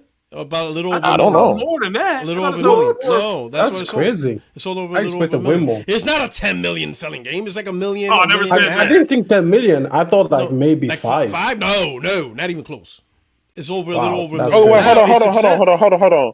It's over 1 million copies in 24 hours. Yeah, that's what this says. In 24 hours. Wait. So within that first 24 hours, they sold. You guys got to figure that out. That's not the total sales. That sounds smaller than I would have. That's what I'm looking at right now. It's Google. Let me see. Stellar Blade in 24 hours. Stellar Blade. Yes. Stellar Blade sales. Stellar Blade sales. Yes. Let me see. It says Stellar Blade has sold 1 million copies on PS5, but PC version hangs in the balance. And this was June 26th. When did the game come out? Stellar Blade launch. I don't know. When did it? Right April? Couple of months or something like that. Stellar. It wasn't 24 release. Stellar Blade launch. But based on what I'm looking at right now, it says in 24 hours. It was an interview. It was April. It was April 26th. Yeah, so April 26th, and this is an interview in June 26th where the developer talked about the game and the PC version that they're working on. So it's like 2 months. So it launched in April, and this interview was in June 26th. So it wasn't a million in 24 hours. 1 million in 2 months isn't bad. It's not. It depends on how big of a tail he has. Yeah. I'm not trying to say the success of the game. What I'm trying to point you is if a game sold 1 million. Okay, I got it. I got the data. I got the data, Puerto Rock. I'm gonna send it to you so you can post it on the screen. I got the data. Ace. I'm gonna send it to you in our DM. Oh, look, hey, you all need to put a 1 in the chat because there's a bunch of pretty brown men up here right now. I mean, shit. Greg, relax. Oh man. Hey. Got the data. Why is it that Puerto Rican are the only two visible brown men? Looking at 60 frame, no lag. DM. Why are we voting on the attractiveness of only 2 people? You guys turn on your cameras then. Jesus Christ. All right. It says right here, Shift Up made 19 million from Stellar Blade in Q2, with total revenue up 65% to record 48 million. Shift Up has released its financial report since going public. Let's take a quick look at South Korean developer quarterly revenue. According to news earnings, Shift Up reached 48 million in revenue in the second quarter, ending June 30th, up 65%. This is a record 3-month period. Operating profit year over year. Let's see. Does it mention anything about next to the last? Yeah. It says Stellar Blade sold 1 million copies in the first 2 months of its PS5 launch. Yeah. While sales have slowed, they're still steady. All right. Okay. So let me make sure I'm clear. I am not arguing that the game was not successful. The game was successful. No, we know. No. Yeah, we're not. Okay. Yeah. What I'm trying to say is, if you sold 1 million, and there's 70 million consoles, the majority didn't care for the game. That's the point I'm trying to say. So you cannot tell if we agree with you with that. Clearly saying that Stellar Blade is a failure. That's what he said. I'm not saying now that he clearly said that Stellar Blade is shit. Please go ahead, Puerto. That's not what I'm saying. Because majority of PlayStation gamers don't buy. Now that he said that 69 million people say skip. Becoming like Xbox. Listen. You are trying to tie fanboys. Unless you're saying there's 69 million fanboys on PlayStation. Is that what you guys are saying? 69 million fanboys. Skip. No. Skip. 69 million of you said skip. Yeah. Because they're just not interested in the game. So now you're wondering, damn, how come PlayStation ain't giving Process Stellar Blade? Majority didn't care for it. They just, like you said, they just didn't care for it. So they don't see it as a game. Like, if they're not, like, there's no arguing Spider-Man, God of War, PlayStation, because you got 10, 12 million. There's no arguing with that. But when you got a game that's 1 million. Majority didn't buy those games. But when you. Let me ask you this. What is the cutoff point of what's successful or not? Because those games, like you said, sold 10, 15 million. Yeah. But they still had a large install base of 100 and some million PS5s, PS5 gamers. So what is that? No, but I'm saying, because you have a much larger group of buying the games, chances are because remember, you're having these discussions with people online. So chances are when you have a game that sold 10 million, 15 million, you have a bigger group of people online that bought those games. You understand what I'm saying? See, when you're communicating online in the forum or in a podcast, right? If a game sold 15, 20 million, you most likely are running into more people that played it. If a game only sold 1 million, you're least likely to run into people online that played it. You know what I'm saying? Here's the thing, Puerto Rock. Most people buy. I just want to translate real quickly. Puerto Rock is saying that when you look at it percentage-wise, Returnal is a better game than Stellar Blade, and more people cared about Returnal than people cared about Stellar Blade. No, I would say both people. That's the reason why both people. No, hold on. No, listen. Returnal sold 500,000 copies when there were only 5 million PS5s. That's 10% of the fan base that cared about it. No, what I'm arguing is Returnal is the best. That's the reason why a lot of people don't look at Returnal. They don't count Returnal either. What you're saying is that Returnal is like 17 times better than Stellar Blade. But what I'm saying is, right? There's not. If you're wondering, Rise of Ronin, Stellar Blade, Returnal, they don't count these games just because the majority didn't buy it. So if they didn't buy it, they're not going to count it. You see what I'm saying? The people would communicate with. If you have a game like God of War that's 18 million, chances are you're going to run into the people in the community that played that game and bought it. Chances are you're going to roll the dice. Let's be honest. In this community, we run into the same goddamn people. When you think about it, there's like 6 billion people in the world, and it's the same people in the comment section every single time. Yeah, no, you see what I'm saying? Absolutely. So that's what I'm saying is, but here's the thing. Stellar Blade. I'm glad I bought a PlayStation for Stellar Blade. Yes. Right? But you like Returnal more. Huh? You like Returnal more. Man, that's hard. They're both great. They're both great. Nah, Returnal's better. Love both. Returnal's better. But so this is why, Puerto Rock. This is why I've never used the amount of people in the install base or how many consoles you have there to how many copies of a game that sell. Because not everybody likes certain type of games. Look at Astrobot, right? A game that everyone supposedly, loved, cared about. It sold 1.5 million, I think, in its launch, right? 1.5 million. And most people said, hey, that's a failure, even though the company was happy about the sales or whatever, because given the type of platform it is. And I think because we do what we do, because we're in this sphere, we look at things differently versus the company is like, hey, listen, I spent $50 million to make this game. I got 200, 300, 400, $500 million back. I'm okay. This is the win for that. I'm happy. I'm going to give you a sequel. The people at Stellar Blade are probably going to give us a sequel because they were happy with that game. They were happy with the numbers. Did they expect that game to sell 15 million copies? Maybe 10 million copies? Probably not. Right? The games that sell 10 million copies, 15 million copies, those are typically the big budget games that cost $300 to $400 million to make. You expect a game that you didn't spend 300, 400 million to bring back those size of returns of sales.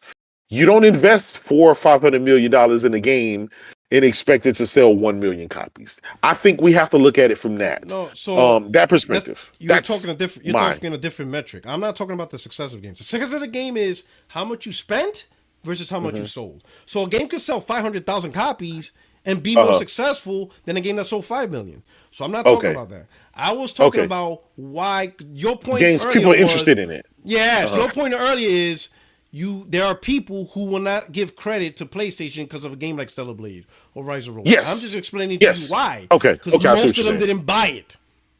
Okay. So they're not going to give credit to a game they didn't pay attention to. That's what I'm trying to say. So they're not going to give PlayStation credit for Stellar Blade because most people didn't care for Stellar Blade. That's not saying that the game's not successful, and they most definitely will make a sequel because it was very successful. But the majority are not going to give credit to a game that only sells 1 million copies and be like, "Oh man, PlayStation's great for a game that sold 1 million copies." They're not. They're not going to give credit for Rise of Ronin. I played it. Let me ask you this question because this is a big question. Why do you, Puerto Rock, think? I'm not going to say gamers, but why do you think people weren't interested in Stellar Blade? I don't know. Or Rise of Ronin or Returnal? Why do you? Because that's the $1 million question. Returnal is easy. Returnal's easy, right? Because I don't think they like rogue action, right? Roguelike. Yeah, Stellar Blade, I don't understand because they like Devil May Cry. They like Bayonetta. I don't fucking know why you don't like Stellar Blade. I guarantee if they made a Devil May Cry 6, they'll jump at it. 3, 4, 5, 6 million sales. Because it's a new IP and people are not willing to try new. I don't know. Like, I don't know. That's just a question. That's a question mark there. And here's the thing about it. Sony, I think there's anything about Stellar Blade that might have turned people off is actually the physical appeal. I feel like people thought that it was going to be a no substance game because it was so heavy on the what do you call it, the fan service elements. People thought it was just basically that. When the dude from Digital Foundry, my god, I thought it was the same until I played the demo. Close her up. Then when I played the demo, I was like, oh, this is a real game. If you don't show ass, they don't like it. If you show ass, you don't like fuck. There you go. You can't make it. Like you can't win these days, man. You can't win. So I think that's what turned off some people, because I thought it was going to be the same. I thought, you know what, this is just like a visual, pretty, fan servicey game. And then I played the demo and I was like, oh, this is a real game, So now I was like, okay, cool. Maybe they didn't focus too much on the gameplay and they focused too much on the ass. Maybe. Exactly. Maybe a lot of games, there could be, also, I will say that the story and everything is pretty much a complete 1-to-1, like worst version of the what is it, Nier Automata? Yeah. They even did a crossover. Yeah, exactly. I mean, I never understood why people compared it to any other game, because I'm like, this is just Nier Automata Redux. Like, the story is exactly the same, the elements exactly the same. So it didn't really have anything new or unique to offer, especially story wise. Because when you literally copy the story from a game and you copy the plot and you copy everything that there is, you're just like, why did you make this? So I think that part there didn't give it any kind of benefits. And I feel like Rise of the Ronin was a PS3 game. Let's face it, like that shit just looked unappealing. So I don't even want that counted. But yeah, it is what it is. One thing that I will say though is that this just proves most of those games that they make, that company makes, are like that. Which game? All of the games that company make. Team Ninja. Yeah, but every single one of their games they make have the same graphics, no matter what you. No, I get it from your perspective, but I'm just telling you, this company literally don't make any better looking games than like that. Their next game will look exactly like that. So Ninja Gaiden, and I also won't buy it. Ninja Gaiden looks actually good. Yeah, that's true. Ninja Gaiden looks way better. Yeah, but better than think about it. Ninja Gaiden, think about it. Ninja Gaiden is the same exact game. It looked the exact same that it was on the 360. No, it looks just like a current gen game. Just from an aesthetic perspective. Well, Ninja Gaiden 4 is coming out. So we'll see if you play that Ninja Gaiden on the 360, if you go boot up your old 360, it looked exactly like that. The only thing is obviously it has higher resolution. Other than that, but the game looked good back then, right? But what I'm saying is, that's what they do. That's their DNA. That's what they make. No. Listen. I'm just telling J-Dog, you can't get away with that. You can't get away with that when Ninja Gaiden just looks the way that he does. We also Ninja Gaiden 4. That should look phenomenal. Go look at the rest of the games. Is what I'm saying. It doesn't matter though. I'm just saying that when they work with Microsoft, they actually put the work in. When they work with PlayStation, why did they give us garbage-looking PS3 games? Somebody's going to ask the question. Well, I mean, okay, maybe that Microsoft money is sweeter. Maybe it is. In which case, could be. Sony needs to do something by them. Sony needs to grease the wheels, because Rise of the Ronin. Let me do these super chats, and then I'm gonna ask questions to cap off on the state of play. So I'll start off with Gabriel R. This is his first super chat, so I'm gonna say thank you so much. He asked, "Can we talk about PC Master Race and Xbox refugees aren't talking about 5080s bricking PCs, 5090s catching fire? God forbid one PS5 has liquid metal issues, and all of a sudden all PS5s are in danger." I will say this, Gabriel. I'm going to say this, right? None of the PC channels are talking about it, and I'm going to be honest, I'm not going to talk about it because I don't buy video cards. Maybe when I start, buy I a do. PC. I'll talk start about buying, it. Shit. But it's I don't really care. I don't really care. If they all catch fire and burn people's house down, hopefully they're smart enough to run and live, right? But to me, the PC Master should be talking about that, but they won't, because they'll talk about PS5 Pros. They'll talk about Order 1886 State of got Play canceled from like 10 years ago. They'll still cry about Resistance 4, even though nobody bought Part 3, right? But $2,500, $3,000 GPU burning and breaking, yeah, apparently that's not big news. Even though they tell us PC has the best hardware. What happened? Like that. So apparently there's driver issues with 5080s and 5090s and getting bricked and stuff. Oh like yeah, that. And that power plug is burning again, like it did with the 4090. Yeah, okay. Like when they did, was it the 40 series where they had the adapter? Yeah. Why'd you want to talk about? It's the same issue. Yeah, but why would you want to make content off of something that's $3,000 fucking up when you could? No, you wouldn't. PlayStation. You wouldn't. You talk about PlayStation. I don't really give a shit. Yeah, got him. Got him. If you bought a 5080 and your shit breaks, well, I don't know. That's on you. Enjoy your $3,000. I don't know what to tell you. The other thing is that when things break, they can take out other parts of your PC, and if you've gotten a $3,000 cards, that means you put it in a nice PC, hopefully, right? So it's interesting. But hey, you're right. This is the news, and nobody cares, and it doesn't matter anyway. That's why they're like, "Ooh, they me grift on PC." I don't give a fuck. Every 5090 could go to shit. I don't really care. Like, can I just say that I saw a tweet I'll worry about it when I start buying GPUs. When my GPU fucks up, then I'm gonna talk about it. Hey, Porter, do you know what this reminds me of? I just saw a tweet by a person, a Tesla fanboy. His car crashed him into a lamppost. Do you know what he did? He got out of the car and then he thanked Tesla. It was on autopilot, and then it crashed by itself, like it veered off. And then it crashed into a post, and he was like, "Thank you, Tesla, for making sure that I was okay." So, I feel like this will be PC gamers with NVIDIA. They'll be like, "Thank you, NVIDIA, for making sure the rest of my PC was fine." Oh, boom. Man, that's crazy, right? Glassdoor Gamer, he says, "Would you guys buy physical games on a USB flash ROM type of scenario that allows game updates to install to it, rather than physical Blu-rays?" Wouldn't that be more expensive? USB games on a USB? That would be really expensive. I mean, I don't really care the form factor. To buy US? Yeah. And plus, you still have to install the game on the system. Yeah. Like, is it saying that you replace the disc with a USB drive instead? Yeah. I mean, I don't really care, to be honest, as long as it works. Like, we went from cartridges to discs. But so if we go from like discs to like flash drives. The reason why disc is cheap is pennies per USB flash drive. Yeah, there's like $20. But okay, let's just forget the price. Okay. Would I care if it wasn't a disc anymore? Not really. What I would care is that my previous discs still need to play. Oh. Does that make sense? Oh, so if you don't have disc drive at all. Yeah, exactly. I but if you're like, "Oh, Emmanuel, should we go to like SD cards or whatever?" Like, honestly, as long as it works the same, I don't particularly care what the form factor looks like, you know? You need to and I guess if it was smaller, it would be easier to store shit, I guess. But it is what it is. Yeah. All right. Glassdoor Gamer, thank you for another super chat, says, XDev is working on something. Pretty sure I heard on Sacred Symbols mention there is a team working on an Uncharted game a few weeks ago. Okay. I don't know if they're going to show that, especially if it's not even close to being ready. It'll be a nice surprise, but I don't know, man. Like, maybe a remaster? I don't know. If Uncharted, how would y'all guys feel about well, let me ask that question after. Gordo P23, I've been hearing about God of War remakes. Yeah, I've been hearing that around. Or God of War conversations. And Navenzor. Returnal came out when people couldn't get a PS5. It did come out, yeah. But even then, with the amount of people that had a PS5,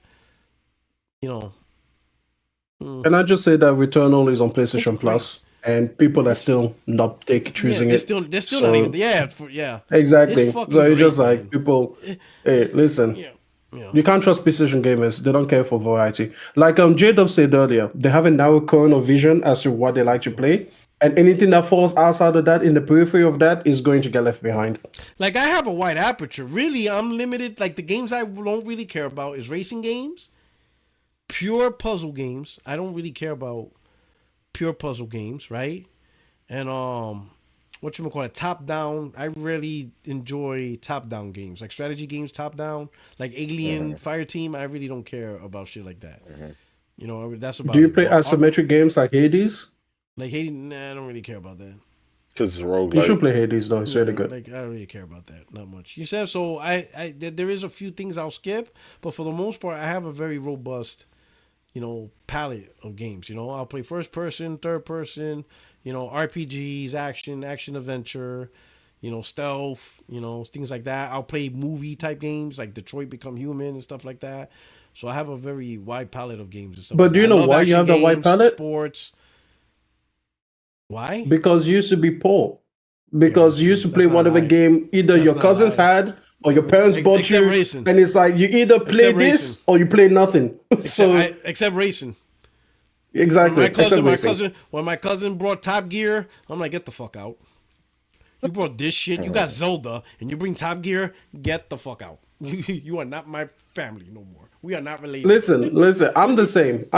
Except for horror games. I don't play horror. I'd rather read a book. I mean, first of all, books are great. I don't know why that would be a comparison. You brought Top Gear. I'm reading War and Peace. I'm not playing Top Gear. But yeah. And then finally, yeah. So to finish off State of Play, here's my question, right? Expectations are really, for me personally, I just go with the flow. If it's good, it's good. It's bad, it's bad. But the one thing you guys haven't mentioned is, will games like Marathon and Fair Games make an appearance? Because those games are supposed to come out this year. So do you think Marathon or Fair Games will have a showing? Those games are supposed to come out this year. Nobody mentioned. And you know why nobody mentioned it? Because Live Service Games is dog shit. Oh, did I? You were going to mention it? Yeah, man, y'all cut me off. Go back to Judge. God damn it. Nah, I wasn't going to talk about Marathon. I was going to say... I knew it because it's dog shit. Ain't nobody want I want Wolverine. I want them to provide a release date for Wolverine. And that is it. That is my only expectation. That's it, Wolverine? And I think that's reasonable. I know what you mean. We need Wolverine, man. We need Wolverine there. He's got to be there, But like you said, nobody really mentioned Marathon or Fair Games, I think. Because Bungie is on the chopping block. Oh shit. That's why I know where off with their heads. That was a $3.6 billion acquisition. They better not be on the chopping block. You ready to be like the Queen of Hearts off with their heads? You about to chop? Bungie had enough. You had enough of Bungie's bullshit. Was that an Alice in Wonderland reference? It's not that I didn't have Alice in Wonderland. Yeah. Was that an Alice in Wonderland reference? Absolutely. Like, what? The Queen of Hearts. The Queen of Hearts off with their heads. It's the fact that here comes the judge. It's the fact that Sony, I ain't gonna say that they wasted, but they obviously saw value in acquiring Bungie for their online service. To provide expertise with their online service portion of the business. And you see, with the exception of Helldivers, which I'm not even going into a whole lot of detail because you've been doing a really good job of that the past couple of weeks, it's the only successful model. So now it becomes a question as to, damn, we spent $3.6 billion on Bungie, and what do we have to show for it? And to me, that's my issue. So hopefully Marathon hits it out of the park, because otherwise, to me, Bungie is like, Microsoft gonna look like some fucking prophets, and like, Microsoft, gonna make Microsoft look like prophets as far as telling Bungie, they did a good job as far as not acquiring them when they could have acquired Bungie, X amount of years ago. So that's all I have to say about them. I mean, as the one person who believes in multiplayer, not live service games, multiplayer games, I will say this, okay? Listen, no, hold on, let me finish my points, okay? All right? My generals been fucked it up, okay? They sent us the wrong requisitions, okay? They sent us the wrong people, and we just have to get through it. It's like a train, okay? In order to change direction, we have to keep heading this way for a while. Marathon, I don't know. Do you know the reason that people aren't excited about Marathon? Because they showed nothing. There's nothing for you to be excited about. There was nothing worth remembering there. I don't think they should have showed it. And you know me, I'm consistent because it was more than 18 months out. Because you had nothing to show. And then Fair Games, man. Fair Games is just the next Concord we have to get through before things can be finally turned around.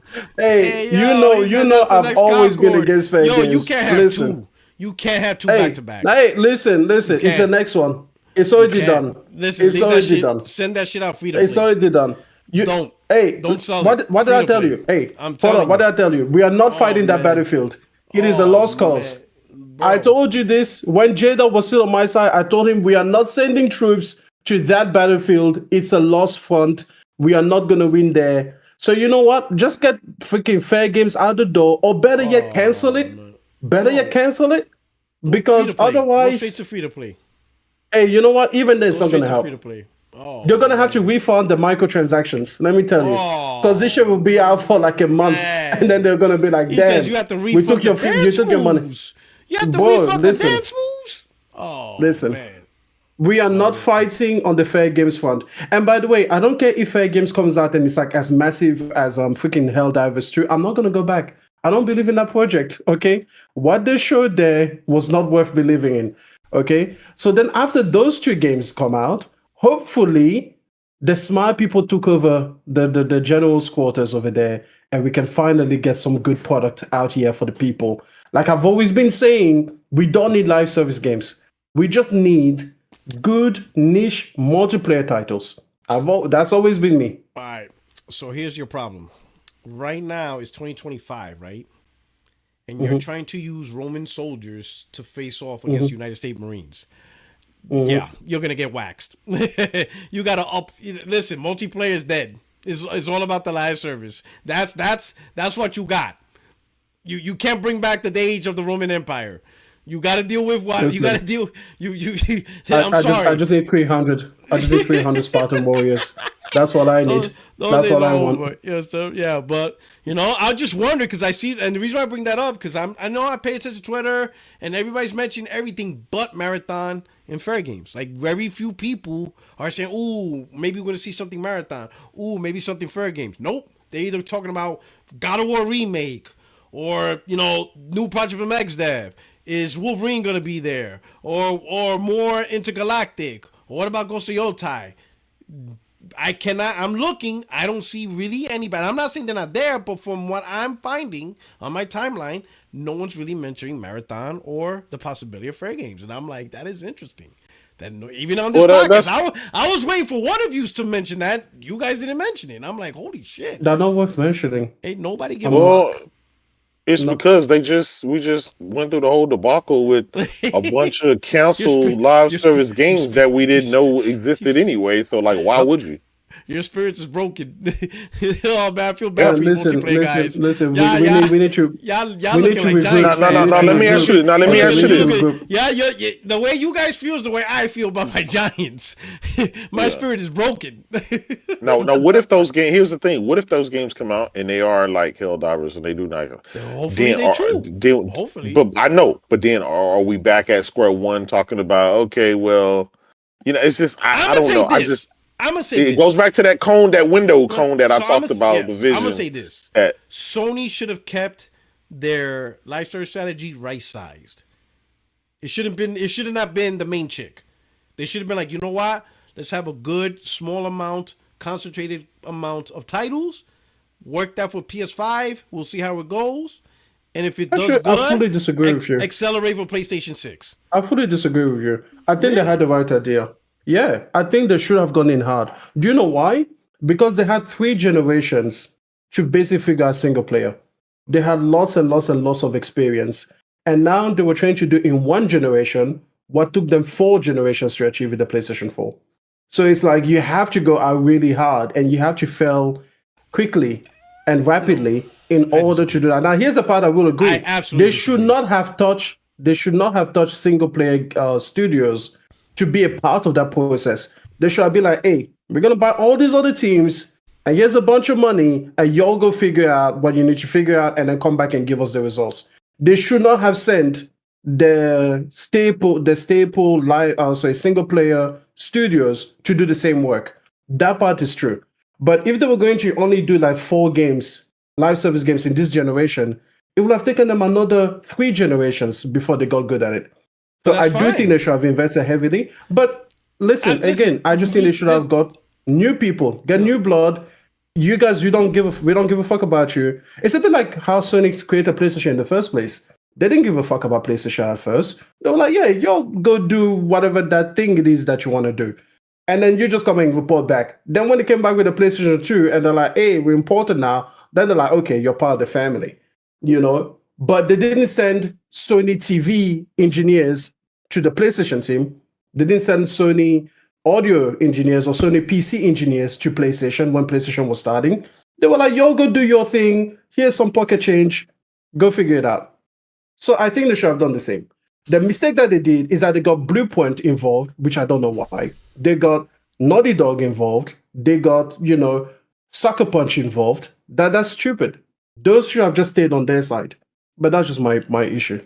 Yeah. I don't think they needed to go this hard because need would necessitate a situation where if they didn't do it, something bad would happen. And I don't think that's the case. They already have and established a successful platform, which was primarily because of their single player games. That's why the transition from PS4 to PS5 is because of their single player experience that they provided. Now, the live service is a want. They want live service because they see the money it could potentially bring in a success, right? So I think they should adjust. One, we both agree, leave the single player studios alone. Those are the guys that already established success and the reason why a lot of people see the PlayStation as a huge brand. In fact, if anything, double down on those guys. Give them the ability, and it doesn't have to be every single studio. Like, Sucker Punch. They are very deserving of growth. They are very deserving. Maybe not Sony Ben, right? Because maybe Days Gone, we're going to still stick with one studio for you. But Sucker Punch, yeah, we're going to grow you. Because you guys have Ghost of Tsushima, you did Infamous. You deserve another team or maybe even two teams to work on multiple projects. Instead of having one team, you're working on a game and you have an idea for another game, but you can't work on it because you don't have another team to work on it. You know what? You guys deserve growth. That should have been their strategy. As far as Bungie, fine. Purchase Bungie. That's your live service. Even the Concord, I don't even have an issue with them purchasing Concord devs because that is a separate studio and it just failed. Cool, right? You purchase Haven Studios. Cool, got it. All right? I'm cool with that. But in order to go hard, what they did, they're not going to be able to purchase 10, 15 studios. They had to dive and dip in to the single player studios to go hard. And that's where I say, if it was going hard and they bought 10 studios, then I would agree with you. Because they didn't impact the first party studios. If they went hard in that direction, hey, we're going to buy or acquire or co-sign 10 studios, I would have been fine. Because that's what they showed. That's what I'm saying. Yeah, that's what I'm saying. Get new scouts, but the way they did it now sucked. They fucked it up. They fucked it up. When we agree on that. Stupid method. But what I'm saying is that they should not have gone slow and steady. They needed to go hard. They just needed to go hard in the right way. As in, like you said, this is an unexplored part of the jungle. Get new scouts, okay? Let them go and explore and roam and map it out. But the people that are experienced on what we actually need to get done, these people stay focused on what they should be doing. And I agree with you. They should have 2 or 3 teams per studio. They should expand. Now, I know that PlayStation doesn't really have a company culture that is like good for like rapid expansion, because usually it's just 1 or 2 people at the helm that pretty much decide the vision and they can't spread their mind. You see Neil Druckmann, he's making a TV show. He's making a game. He was making the online multiplayer game. He was involved in all of the Naughty Dog projects. You can't tell him like, hey, here's another 2 games that you should be in charge of. So there's probably like a lot of like structural background things that will have to change for that to be possible, but they should have invested that money in that. And the live service initiative should not have taken any money away from the single player initiative. And it did. They should have just poured in more money. They should have just poured in more money so that those things did not need to be affected. But still, I do think that they needed to go hard and fail quickly because, like you already said this, they missed out on the first wave of live service, right?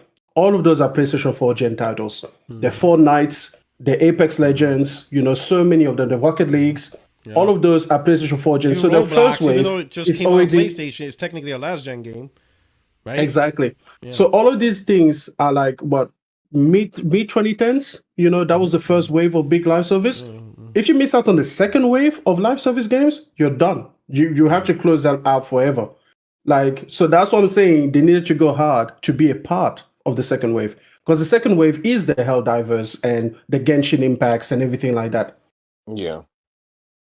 After that, like if you're Apple and you try to come in with a new console in the PlayStation 6 generation and you try to do live service, you're not going to find any success because both of those are already done. People will either be playing the Helldivers, they'll be playing the Genshins, they'll be playing the Apex Legends or the GTA Onlines, and then there's going to be no one left for you to be trying your new thing out. You know, like the Marvel Rivals. Like Marvel Rivals is part of the new wave. After you get 4 or 5 Helldivers and Marvel Rivals, that's it. It's finished. You reached everybody.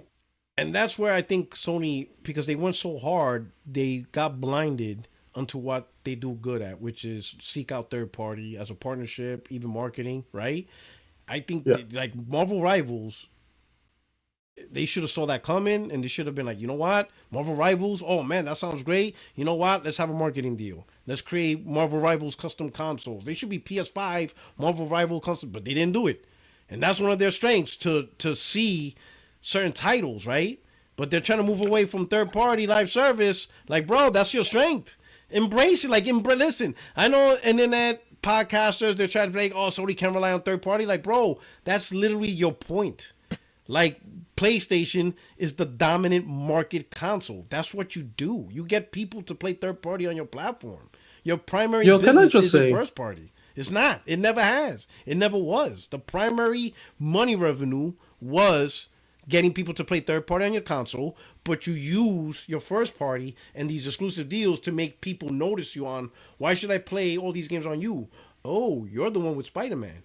Oh, you're the one with Metal Gear Solid. Oh, you're the one with Final Fantasy. Oh, I see what you're doing. You have all of this shit here. I'm going to play on your console. Because you're the market leader. You're the market providing storefront for console games. You know, they missed out on Marvel Rivals, which they shouldn't. They should have noticed, you know what? We're going to get in on that. There should be PS5 Marvel Rival custom consoles everywhere. That's what they do. That's what they do all the time. Can I just say that one team I'm surprised they missed out on is Psyonix. When they saw the way that Rocket League blew up on the PlayStation Plus when it was available on PlayStation Plus, I thought they would have been buying them the next day. I thought they would just walk in and be like, yeah, what does it take for you to sign up to us now? I'm surprised that Epic bought Psyonix instead of PlayStation, because it's like you found your fame over here. Mindset yet. That's why I said PlayStation really missed the boat on live service. Like, if they wanted to go hard, you should have went hard last gen. Yeah. Exactly. Let me say something. I know there's this thing where people want these companies to buy up everything. You mentioned Roblox earlier, right? One of the most like sought after. That's all my kids play, right? But I just saw the article that talked about Roblox is in debt. They haven't made any money. They haven't made any profits. Yes. How? Really? I keep the receipts.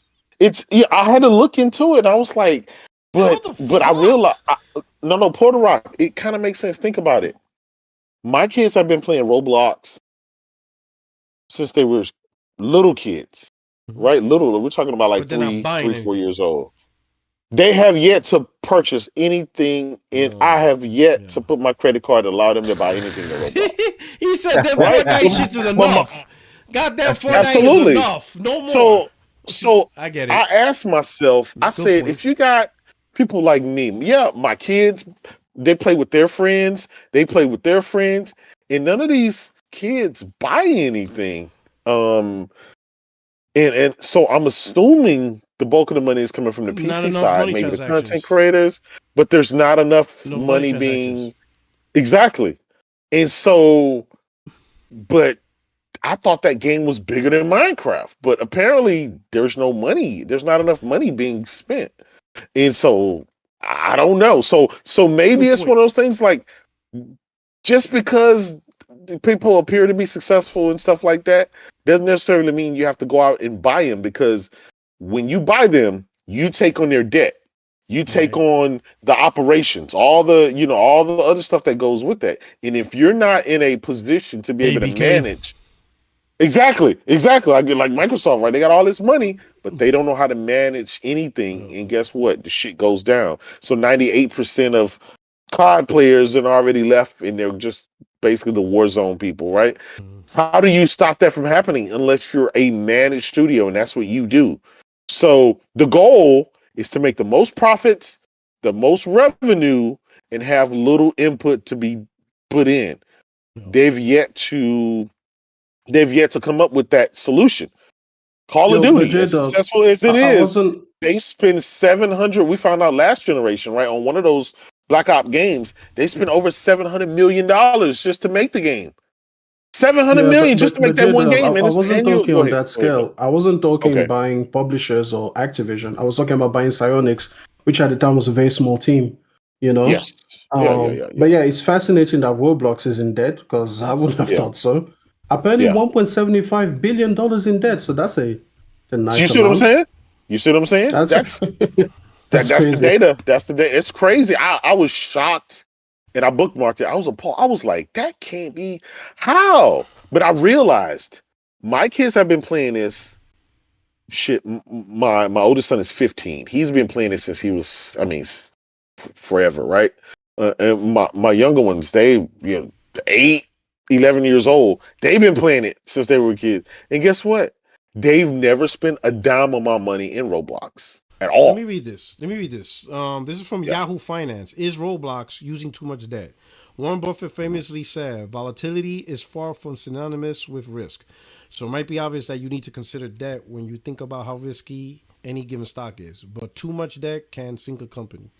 As with many other companies, Roblox Corporation makes use of debt. But the more important question is, how much risk is that debt creating? What risk does debt bring? Generally speaking, debt only becomes a real problem when a company can't easily pay it off, either by raising capital or with its own cash flow.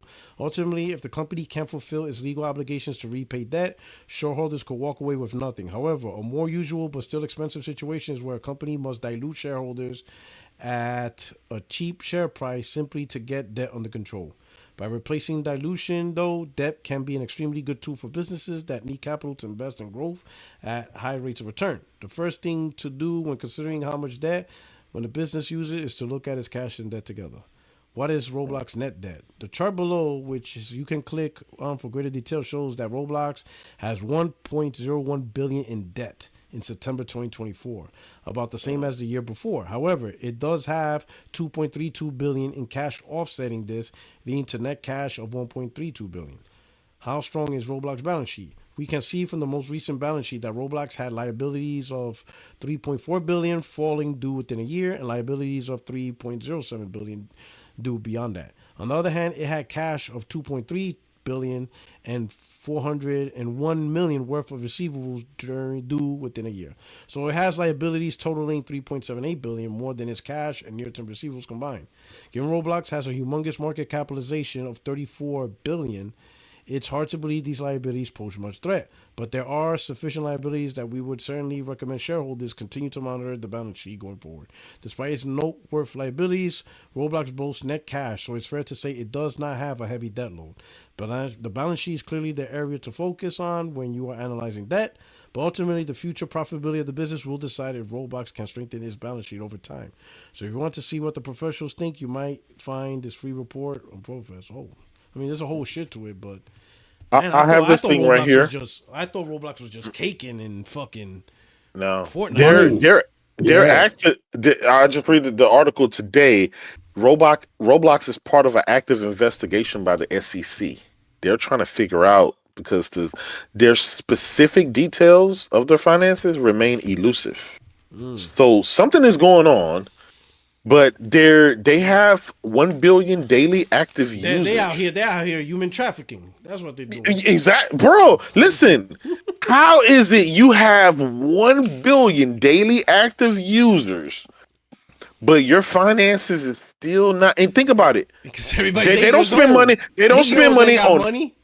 Exactly. But Porter Rock, hear me out. Look at this game. You can't make a live service game for children. Exactly. That's true, though. They're broke. That's true. You got to make live service games for adults. Yeah. People with jobs. What's up, Prince? Yo, Rock. I got something to show you, Rock. Oh, here we go. Hold on. What you see right here, baby? You know what, man? What you see right here, Rock? Let me boot this guy out. Is there an eject button? Where can I? Yo, I'm gonna send this dude to the room, bro. Here we go. Oh, look at that. I'm about to block you, bro. You about to get blocked. Don't give me that nasty ass, disgusting booger green shit. I ain't trying to see that shit. Oh shit.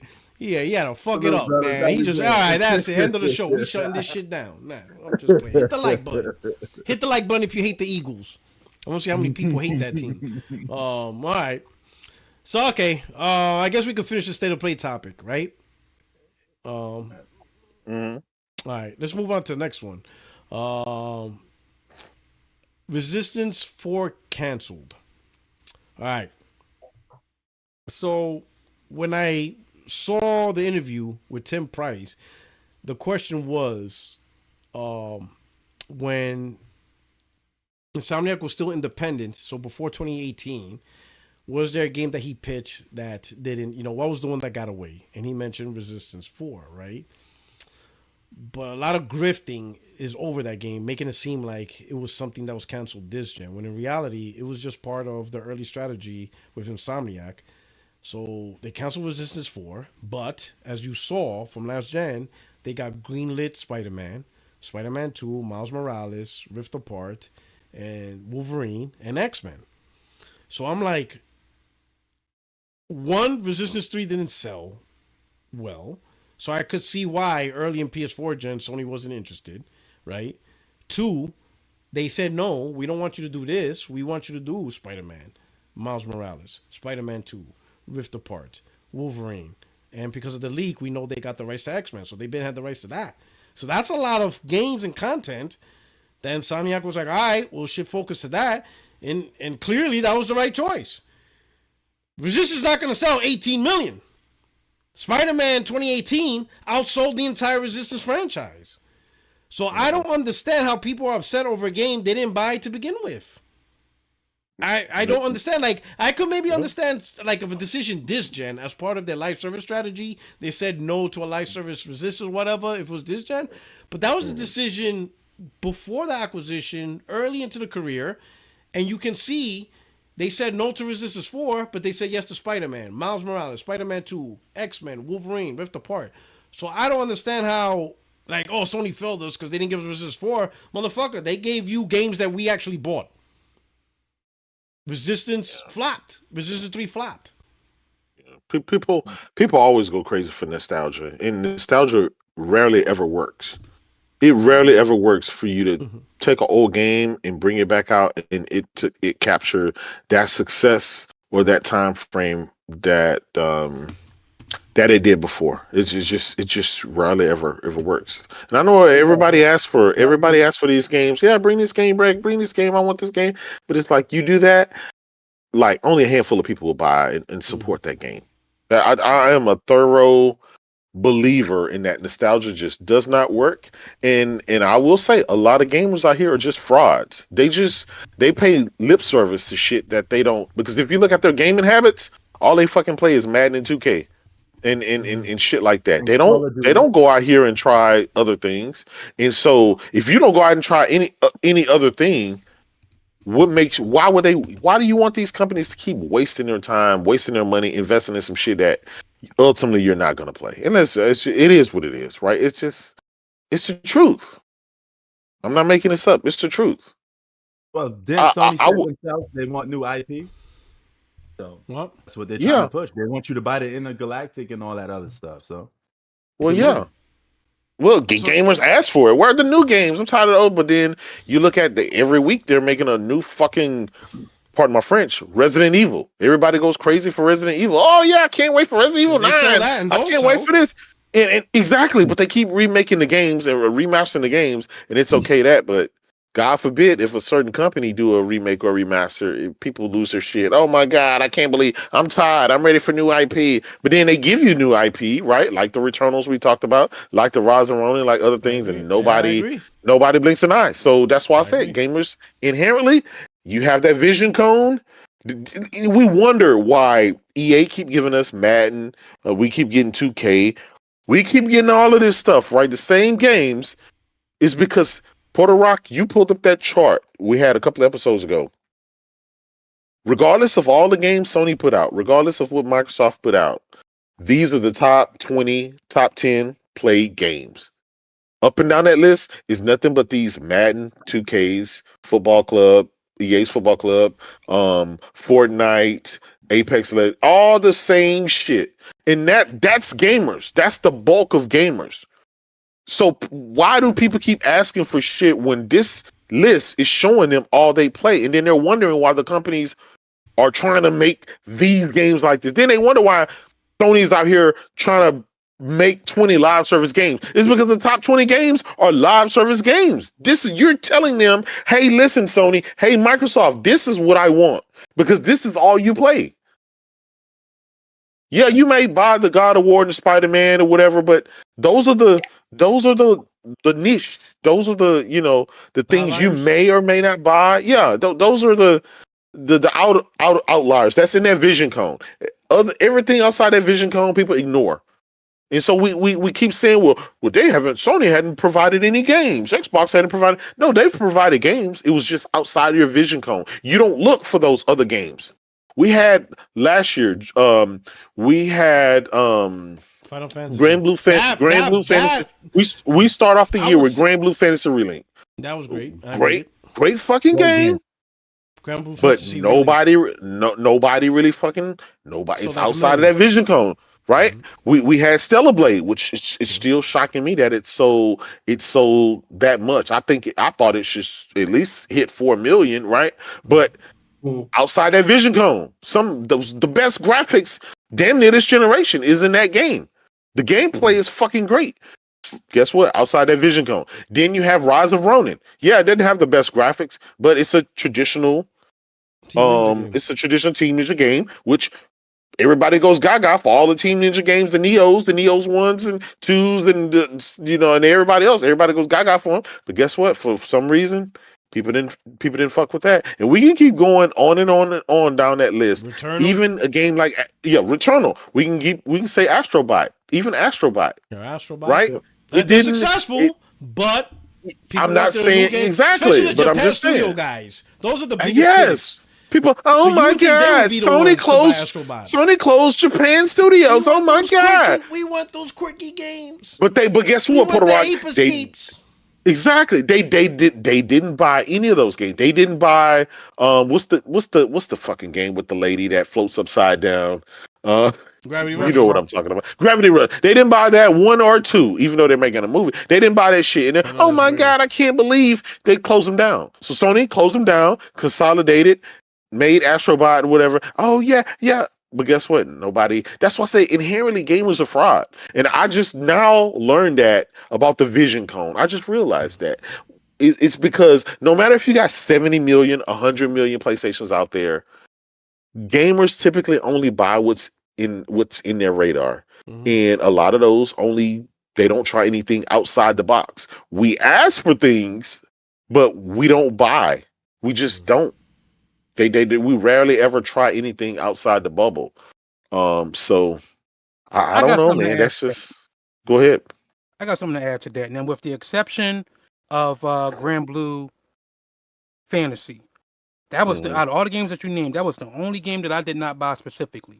And the reason why I did not buy that game was because for the past couple of years, there have been RPGs on top of RPGs on top of RPGs. And for me, specifically with RPGs is one genre of game that, to me, that can cost $100 because I know I'm gonna get, it's gonna be worth the money regardless how much I spend on it because it got that many hours in it. But my point with Grand Blue Fantasy is that around the same time that dropped, you had Tactics Ogre drop. You had what's the other one? The Valkyrie one. That's part of the name, but I forget the full name. Let's just call it Valkyrie. Then you also had the ones that Valkyrie Elysium. Yes, Valkyrie Elysium. Then you also had the one that Square Enix had with the Octagon. Octo Traveler Part 2 that came out. Octopath Traveler. Yeah, Octopath Traveler. Thank you. And I bought all of those games, and I was like, "Damn!" As much as I want to play another RPG, I couldn't do it. You were wore out. I'm worn out. My backlog is crazy.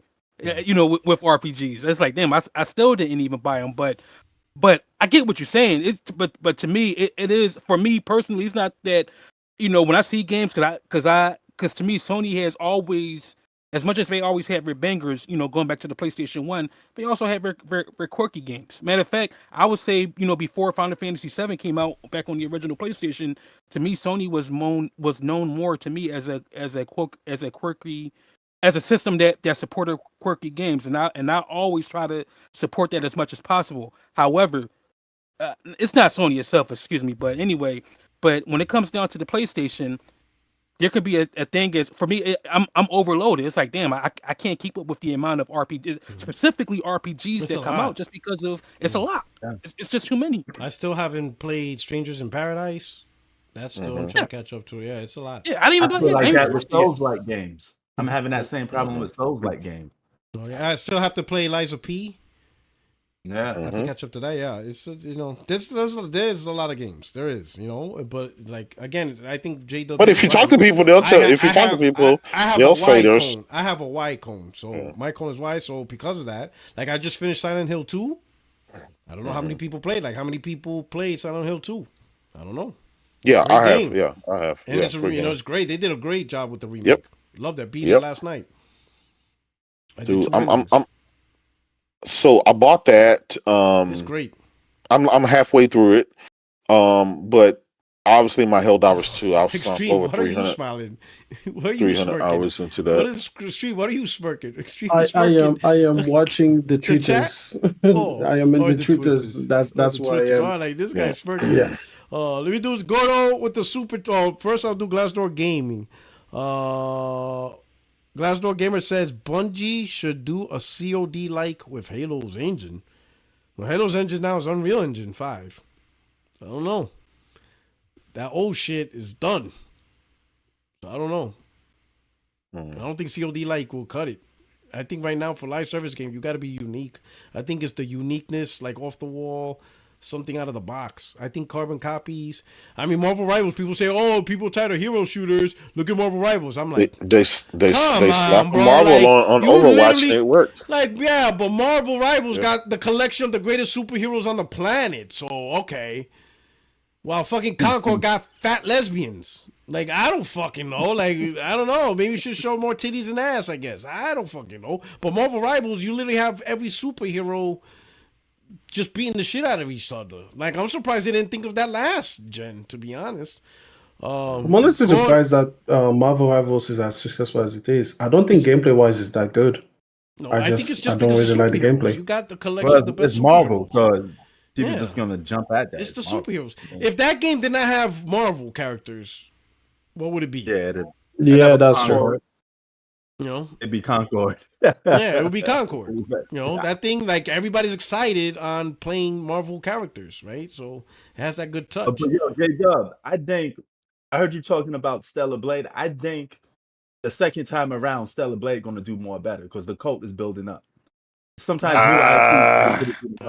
I'm gonna be honest. I'm not. You know what? I'm not that guy. I'm not that. I'm gonna tell you. I can make a prediction right now. Hold on. We said that with Hellblade 2, right? And look how that shit is. No, I know that. I knew that game was gonna flop. I'm just saying, like it's a lot of games. 150K? Nah, not that. That game. But hold on, I'm gonna tell you right now. I'm gonna make a prediction. I'll let you know right now. Give me a second. That's getting the following like Bloodborne. I think if they made a Bloodborne too, that would be good. Like I said, people pay a lot of lip service online, man. It's listen. I think Sean Layton said it perfectly. Mm-hmm. If you want your games and you want your sequels, buy them. Nothing else matters. Giving lip service online and saying it don't matter. Even like some of those guys that say, "Oh, I'll catch it on sale" or whatever. That's not really that's not how you get a sequel. It's not. They have a short period of time. Look. Days Gone sold more copies of the game years later than it did in its when it was go time. Right. And so it sold 7 million copies, but a lot of those copies were on sale. A lot of those copies was when it was in PlayStation Plus and when you had your discounts and all kind of stuff. But I felt like I was the only one rooting for that game day one. I bought that game. I supported it. I said it was a great game, but I did talk about the flaws. I did say that how it had some bugs in the beginning that they eventually fixed. I said that the game went on far too long. I wish they would have cut 10 hours out of the game because I got to a point where it's like I'm tired. Like it's a great game, but fuck, like this shit never ends. It never ends. That in the same sentence with The Last of Us. I'm gonna use no. Those because like you don't understand. Days Gone technically is like to me personally is like a fucking 80-hour game. I'm gonna tell you if you do all this right. I'm gonna tell you the problem with Days Gone. This is what happened to it. Number one, it came out janky.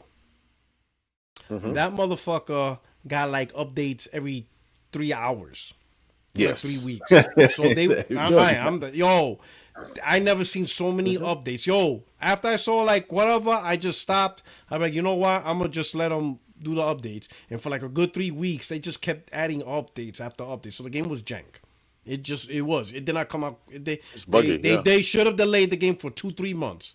But they released it and then realized, oh shit, we got a lot of shit to fix. So that's right there. You're already off to a bad start, right? When you release a game janky, bro, it's hard to get people to come back, right? That's number one. Number two, the shit didn't pick up till after the third camp, and you're playing a lot. A lot of people didn't survive the third camp. Like, you had to open up the third camp, and that's when it really got good. But until you get to that point, you gotta chug through it. Like, to me, it took too long to open up. Maybe after the first camp, they should have opened it up after the first camp. But they waited to the third camp. And that's a long time of playing to get to the third camp. Like, some people said, man, this shit's mad boring. I'm done. And then, like people were telling me, Porter, I just keep playing. It opens up great. And I'm like, all right, I'll keep playing. And then it did. It got better. But, man, after to get to the third camp, you're playing a lot of hours. And it's like, fuck, when does this, really open up? So, like, the tempo, they misjudged it. They should have backed up when it opened up right after the first camp and then enjoy the rest of the game in its openness. But they took too long to open up. It was janky in the beginning. People who play it now, they love it. They're like, oh my God, this game is great. Yeah, because you're playing it 5 years later after they fix all this shit. So yeah, you're enjoying it. But when you're there day one, which is the most important, that's why I say day one is the most important critical time. Day one. That's the most important time. You fuck up day one, I don't know what to tell you. You can't fix day one. The first impression's a lot. And they fucked that up. Keep spitting because you're missing one more thing. One more thing. They didn't let you do any of the hordes until like the last 20% of the game. Yeah. There you go. That was all third camp. There you go. I was the and one it was advertised as the hordes. Yo, that blew my mind. Because I'm playing, I'm like, where the fuck is the hordes? I don't see it. I'm thinking, yo, does this game lie? Yeah. It wasn't until after the third camp, the hordes started coming in. And that shit's amazing. They should have been there from the get-go. The hordes should have been there from that should have been like the main thing. Like part of the main thing, like the hordes. You barely see hordes until you open the third camp. Yeah. Like, bro, they took too long to really get the game going. Some people, I guarantee some people stopped playing. Guarantee it. And they never even bothered to get back. Can we just say that again? This is a PlayStation title. You don't get to come out janky. You don't. I'm sorry. Mm-hmm. Like it's the same thing. Like people are talking about the Order 1886 because the guy just had an interview. He was talking about how they pitched the sequel, and it turns out that Sony didn't really mind the sales. What they didn't like was the critical reception because it got like a 63 on Metacritic or something. Yeah. Here's the thing: you're a PlayStation studio. You don't get to do that. And you know what? I'm fine with that energy. I don't want Sony Studios to get the same leeway as Microsoft or anyone else. I want them to be top tier. And like Podorok said, you have to be there from the get-go. Like, people are giving you their money, and their money doesn't need patches on day one. Yeah. Again, I'm tired of all of these businesses that are getting excuses from fans like, this or that. Like, no, boy, you came out broken. And yes, guess what? Ubisoft can put out a broken game and they won't be penalized as much as you. But you're PlayStation. You're supposed to be part of the elite team. I'm going to say this. PlayStation Order 1886, that shit got slammed. People think we don't remember. The North remembers. Yep. People could right. They slammed it for being a 6-hour game. Yeah, they slammed it for all kind of bro. Yeah, and then everybody's screaming, "Oh my god, why we get a sequel? Sony's wrong for not giving us a sequel." It's like, get the fuck out of here. Like I'm trying to get that bullshit. Like like the game came out like in 2015 when they said PlayStation has Sparse. That was literally one of the games that like, nah, that game's a flop. 60 Metacritic, 6 hours, no multiplayer, janky controls. Now all of a sudden, in 2025, 10 years later, oh my god, it deserves a sequel. It's amazing. I'm like, bro, I remember 2015, bro. Like, why are we lying? We're fucking lying with this content. That's why I put it on Twitter.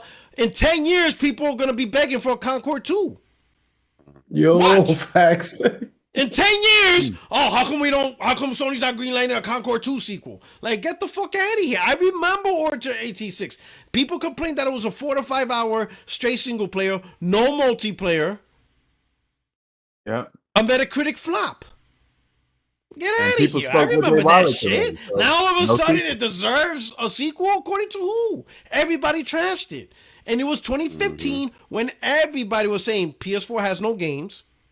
It's only multiplat, indie station, sparse.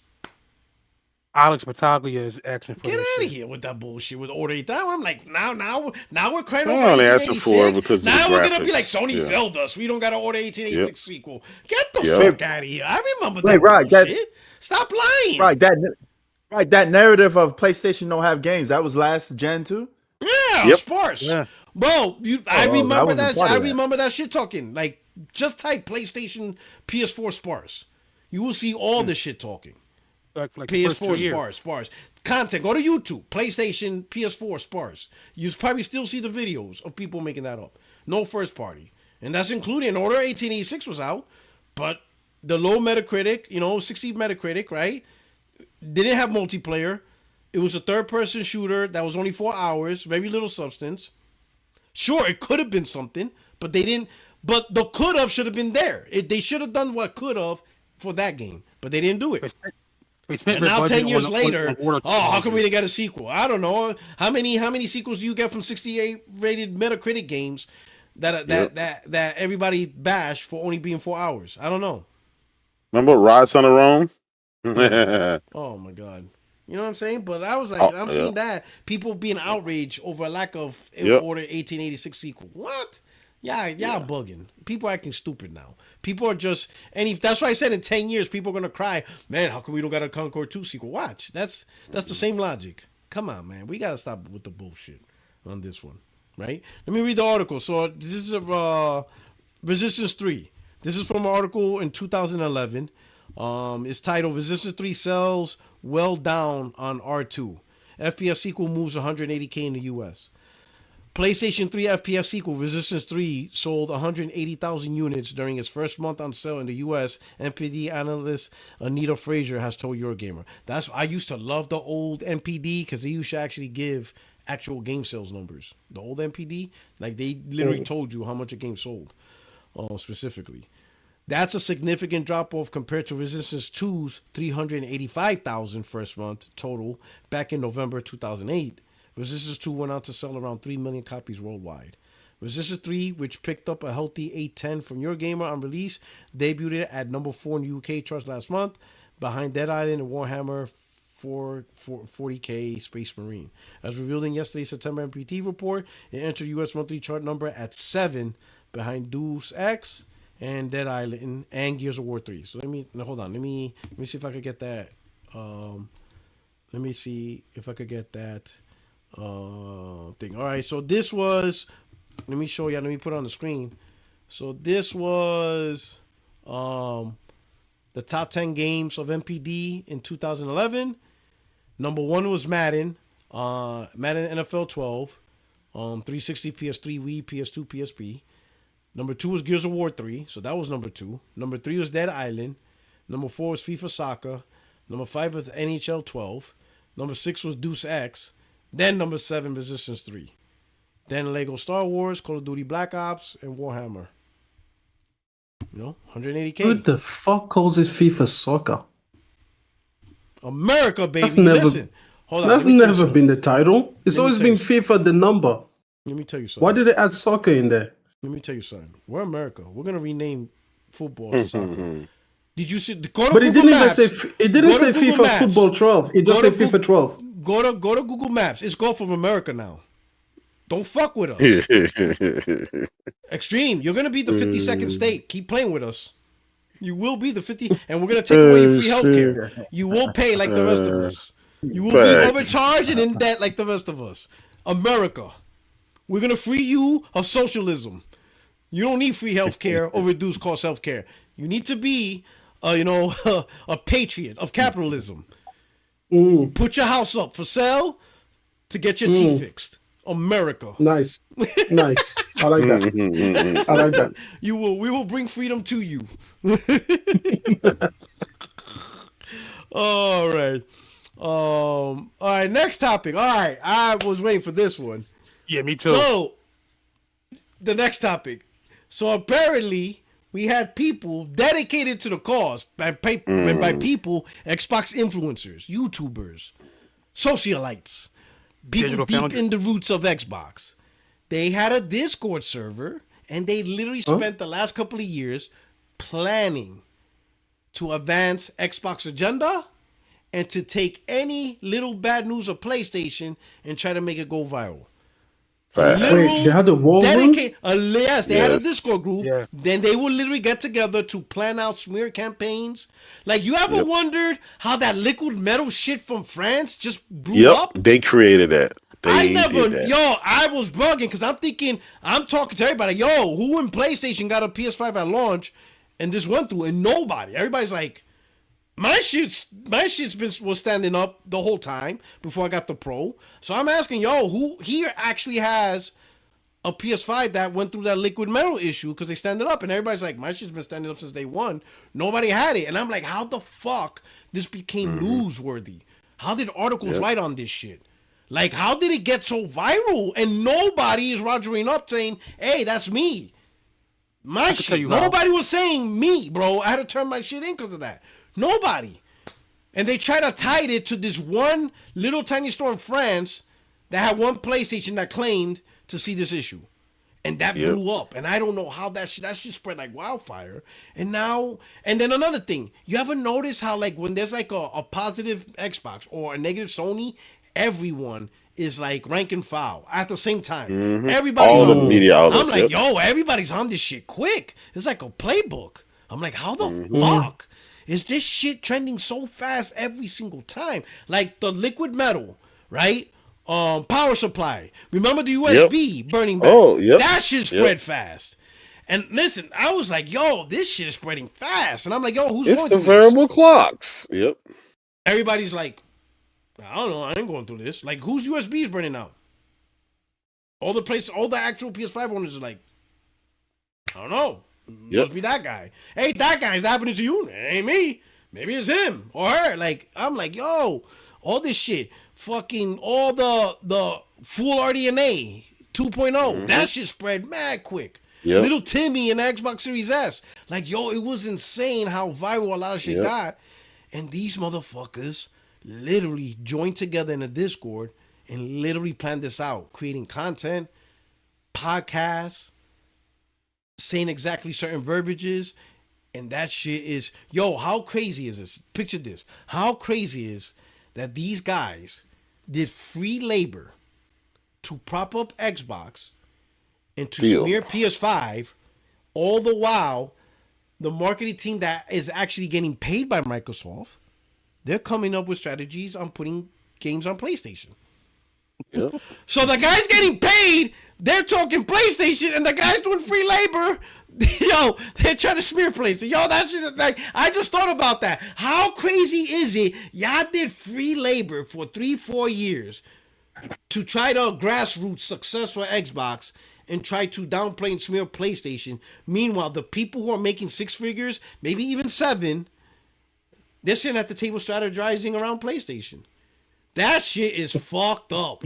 That is some wild shit. The people getting played are all about PlayStation. And the people doing free non-profit work are trying to smear. I don't know what you like, Jay. Like, I'll start with Extreme. What do you think about this? Like, literally a cohort of people. And Tim Dog validated it because he said he was on that Discord. So he says it's true. Yeah. They kicked him out. They kicked him out in 2022. They kicked him out in 2022. But he said that's true. Dudes literally planned and strategized. Grassroots Xbox positivity. Anything. Any bullshit. They did anything. And anything they could find negative on PlayStation, they tried to make sure it trended. Possibly thinking that their grassroots movement was gonna do something. Mm-hmm. Yo, I didn't even know this existed. Yeah, absolutely. That's crazy. I'm sorry. That is insane. Okay, here's the thing. First of all, that is so fucking tragic. It's actually hilarious. Like, it's so pathetic that it's actually funny. Like, it's actually good. But Tim Dog was here on this podcast, and I asked him, do you take any responsibility as an Xbox fan who had a direct line to Phil Spencer and the cohorts over there, the executives?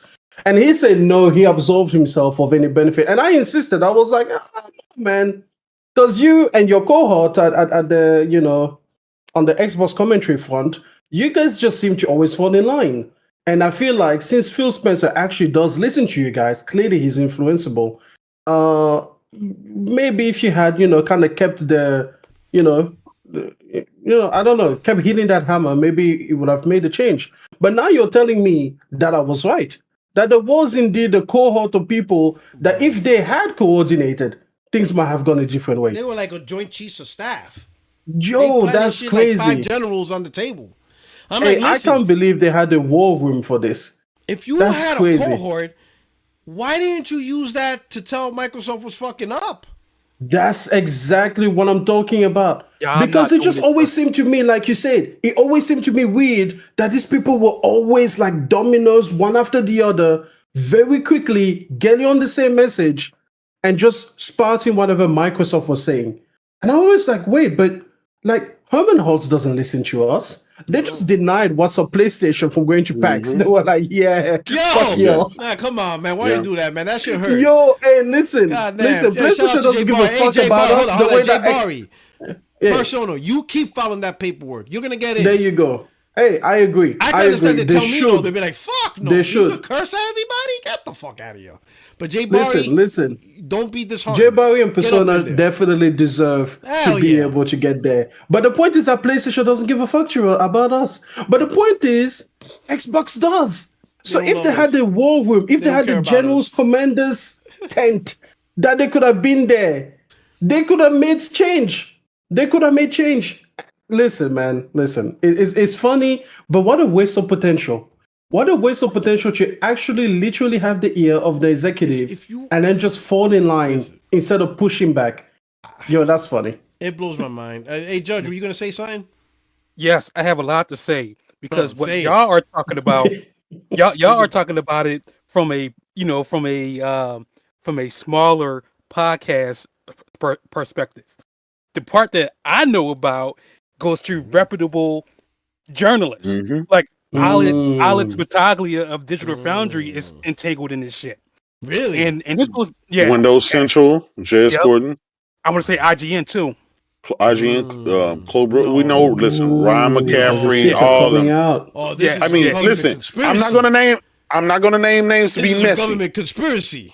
But we all know at least 5 IGN employees or former employees that are in this community Trump cabinet that have been on the records because I've been mocking them. I've been pulling up all their old videos of them saying the crazy stuff, and now all of a sudden they backtrack now that Microsoft. Yo, what about Mr. Yellow Chair Paris? Was he on there? Because that sounds like some shit he'd be on. Oh man, how deep listen, I didn't want to. I'm not going to name names. I'm just saying. I need to tag Netflix. I need a documentary. You don't even have to know the names. You know the people. You see the work that they've done trying to discredit. Listen, J-Dub, just send me the evidence. I'll name the names. Don't worry about it. Let me finish, okay? So I need a Netflix documentary on this.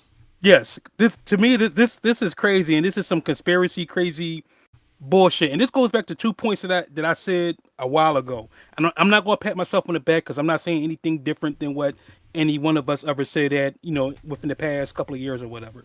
Number one, I said around this time matter of fact, back in late 2023, I said Digital Foundry, they practice yellow journalism. And when I saw that Digital Foundry was a part of this whole conspiracy theory nonsense, I wasn't surprised. And the reason why I wasn't surprised is because of the fact that they may have started off as being objective, but that objectivity went away, in my opinion, back in 2017 when they got invited to Redwood and Washington State to see the Xbox One X, because they were, it was a big thing with like how the way they were advertising Xbox One X, and then after they were invited by Microsoft to see the Xbox One X, I noticed a shift in their tone as to how it was basically favorable towards Xbox. Secondly, I always said that a lot of the YouTubers that I see on a lot of the podcasts that I see on YouTube, they are pundits. It's like it's really comparing news versus Fox, and I say Fox specifically because when they're not a news channel, they are an entertainment channel. It's just that their production is just so damn high that if you didn't know any better, you would think that it was news. But they'll be the first ones to tell you it's public record and it's a court case. They are not news. They are entertainment and they sell opinion.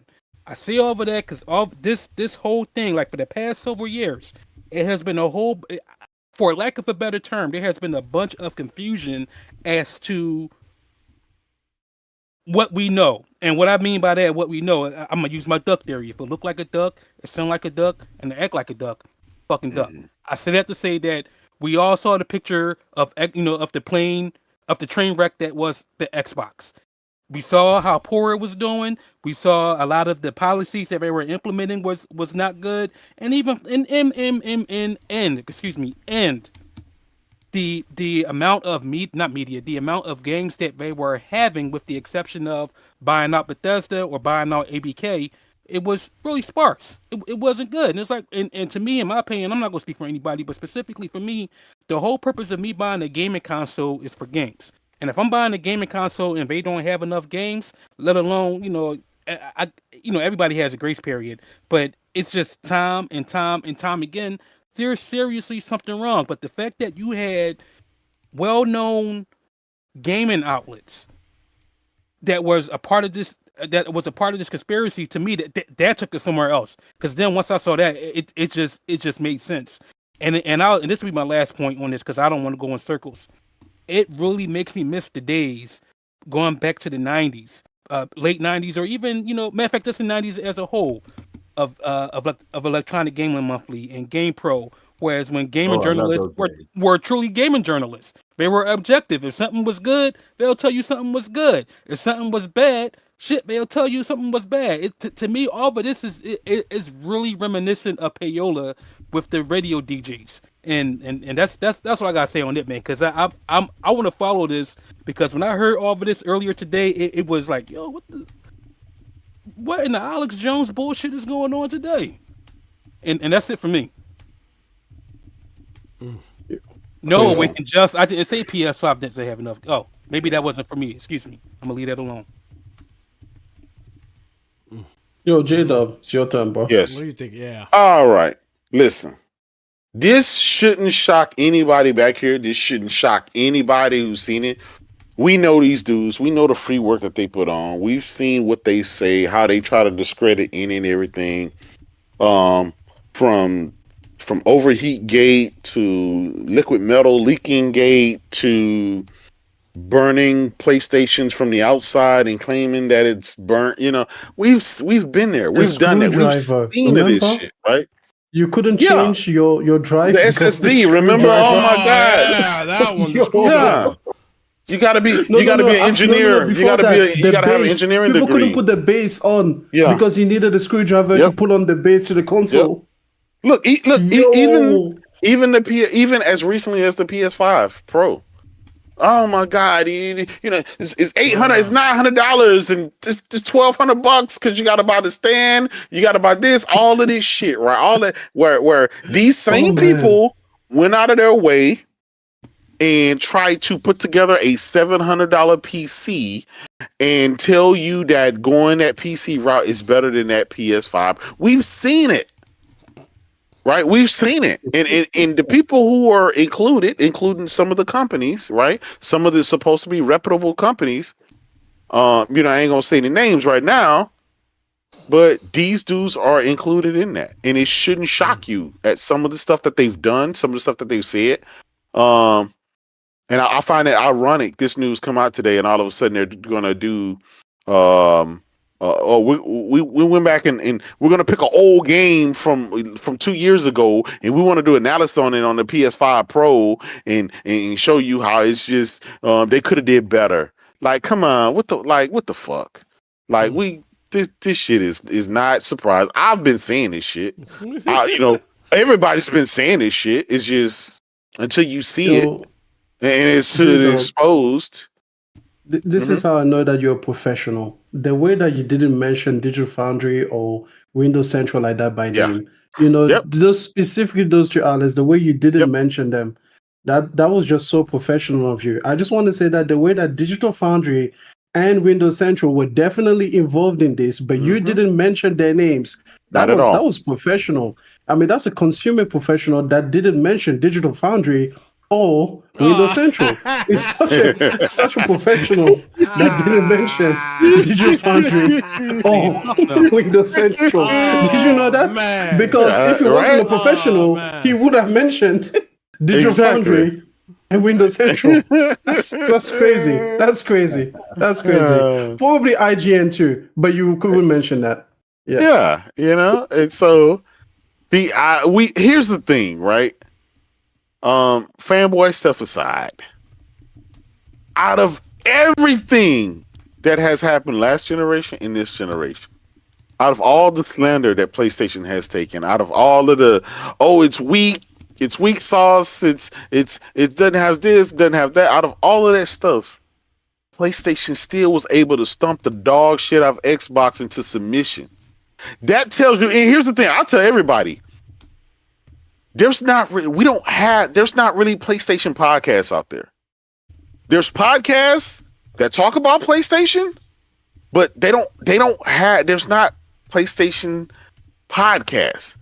There's Xbox podcasts. And when I say Xbox podcasts, that means they got the whole fucking industry behind them. They got the IGNs, the Digital Foundries, the everybody's, the Kotakus. There's a huge you got the Yellow Chair Bandits, you got I'm making the graphs and the charts right here, the hands right here. You got all those guys, the whole shebang, the whole group of, like, the army, the whole pro Xbox army behind these mega podcasts and these mega things. You know what I'm saying? Like, think about it. Listen, with Porter Rock has a great podcast, 10,000 subs. I think he needs to have 100,000 subs, right? So y'all make sure y'all hit the likes, hit the like button and subscribe, right? That's right. But to prove a point, I've been riding with Porter Rock in the trenches now for quite a long time. You got J-Bar and Persona, they do what they do. I think they need 100,000 subs. They need all the subs that these pro Xbox dudes got, all of them. They need that. They need that because they don't try to sell you on PlayStation. PlayStation sells itself. They just tell you the result of it, right? But these guys will go out of their way. The Xbox guys will go out of their way to lie, make fake articles, to get their guys to go and say a bunch of stuff, to overhype their product, to lie and tell you how the CPU in the Series S is more powerful than in the PS5, and it's gonna, you might as well just get a Xbox Series S because it's more powerful and it's cheaper. They will constantly lie to try to dissuade you in one way or the other. Porter Rock will tell you he don't give a fuck what you buy. He only cares what he buy. It's about him. He tells you all the time, right? J Bar and Persona tell you the exact same thing on their podcast on Saturday. No fanboy. They just tell you what games came out, what games they're playing, what games that they're looking forward to, and they're out. That's it. They're not trying to sell you on anything. There, you can go and look at anybody in the PlayStation community. They're not trying to really lie to you and persuade you to buy a PlayStation. They don't give a fuck. It sells itself. On the other side, right? All this free labor these guys did, all of these paid shields, all these guys that were flued out to FanFest and to the Xbox events all over the world, all the time. All of the guys that stayed up and watched the FTC court trials on C-SPAN, all of these guys that tagged Lulu and Satya Nadella and all these guys right in the pictures with the executives, all those guys with all their muscle together couldn't change the fortune of Xbox. All of the lies, the performance, the games, the grace that PlayStation has shown, all of the support in it, from the portal to the VR to the headphones to everything, has outlasted and outperformed anything that Xbox could muster, performance wise, accessory wise, and even lies. So when they canceled the Xbox Ambassador program, that's because none of that shit worked. They fired all of those guys because no matter what the slander, no matter what kind of secret group they had behind the scenes, none of it worked. None of it worked. So it's really an embarrassment. And now these guys want to go off and get their own channels and tell you, hey, subscribe to me, and I'm going to try to go neutral now. I'm going to try to, be more fair. It's too late. You're exposed. You grifted. You were out there misleading people. You told them, guess what? Guess what, funds? Rumor has it is Xbox is slightly ahead of Xbox. Y'all remember that? Everything. I mean, all of that stuff. They sold you. They sold you. And so I honestly feel no sympathy. I think all these guys should be exposed. I think all the DMs from those guys should be exposed. I think the companies who are integrated with that, I think they need to be exposed. They need a big spotlight. Jason Schreier, he's known for doing exposés with companies behind the scenes. He needs to go to IGN. He needs to go to Digify. He needs to go to all of that and expose all of that shit. Yo, J-Dub, it seems that you mentioned IGN and Digital Foundry, but I just had to clarify that as a consumer professional, you did not mean that those people were involved. You simply said that they should be looked into in case they were involved, allegedly. Allegedly. Well, I heard that they deleted the server. Whoever started it, they deleted the server. But the screenshots are already out there. Oh, we know who, and we have a guy who was there for years. He knows what's going on. They turned on him. Remember, they kicked him out. They turned on him. Even recently, they can't stand Tim Dog because remember he didn't hold the line. He got tired of holding the line. So I'll be honest. I think people need to find other sources. No, if you're an Xbox guy, you have been led astray. They lied to you, and that's why you're feeling some kind of content about PlayStation. But all those years, last generation, you had the world's most powerful console. They lied to you. That console still got beat, right? Xbox still lost. This generation, they gave you 2 next generation consoles. They lied to you. They persuaded you that was the best way of going. And what happened? Now your console is going away, and now all your games are coming to PlayStation platform, and they're going to run better. They're going to look better. They're going to have better support, full DLC, and we get to sit around and brag about them because guess what? You're funding Game Pass. That's what. No. It's actually, you know what? Game Pass is actually funding my games. They're funding, I guarantee you those games coming to my platform will outlast Game Pass being on their platform. How about that?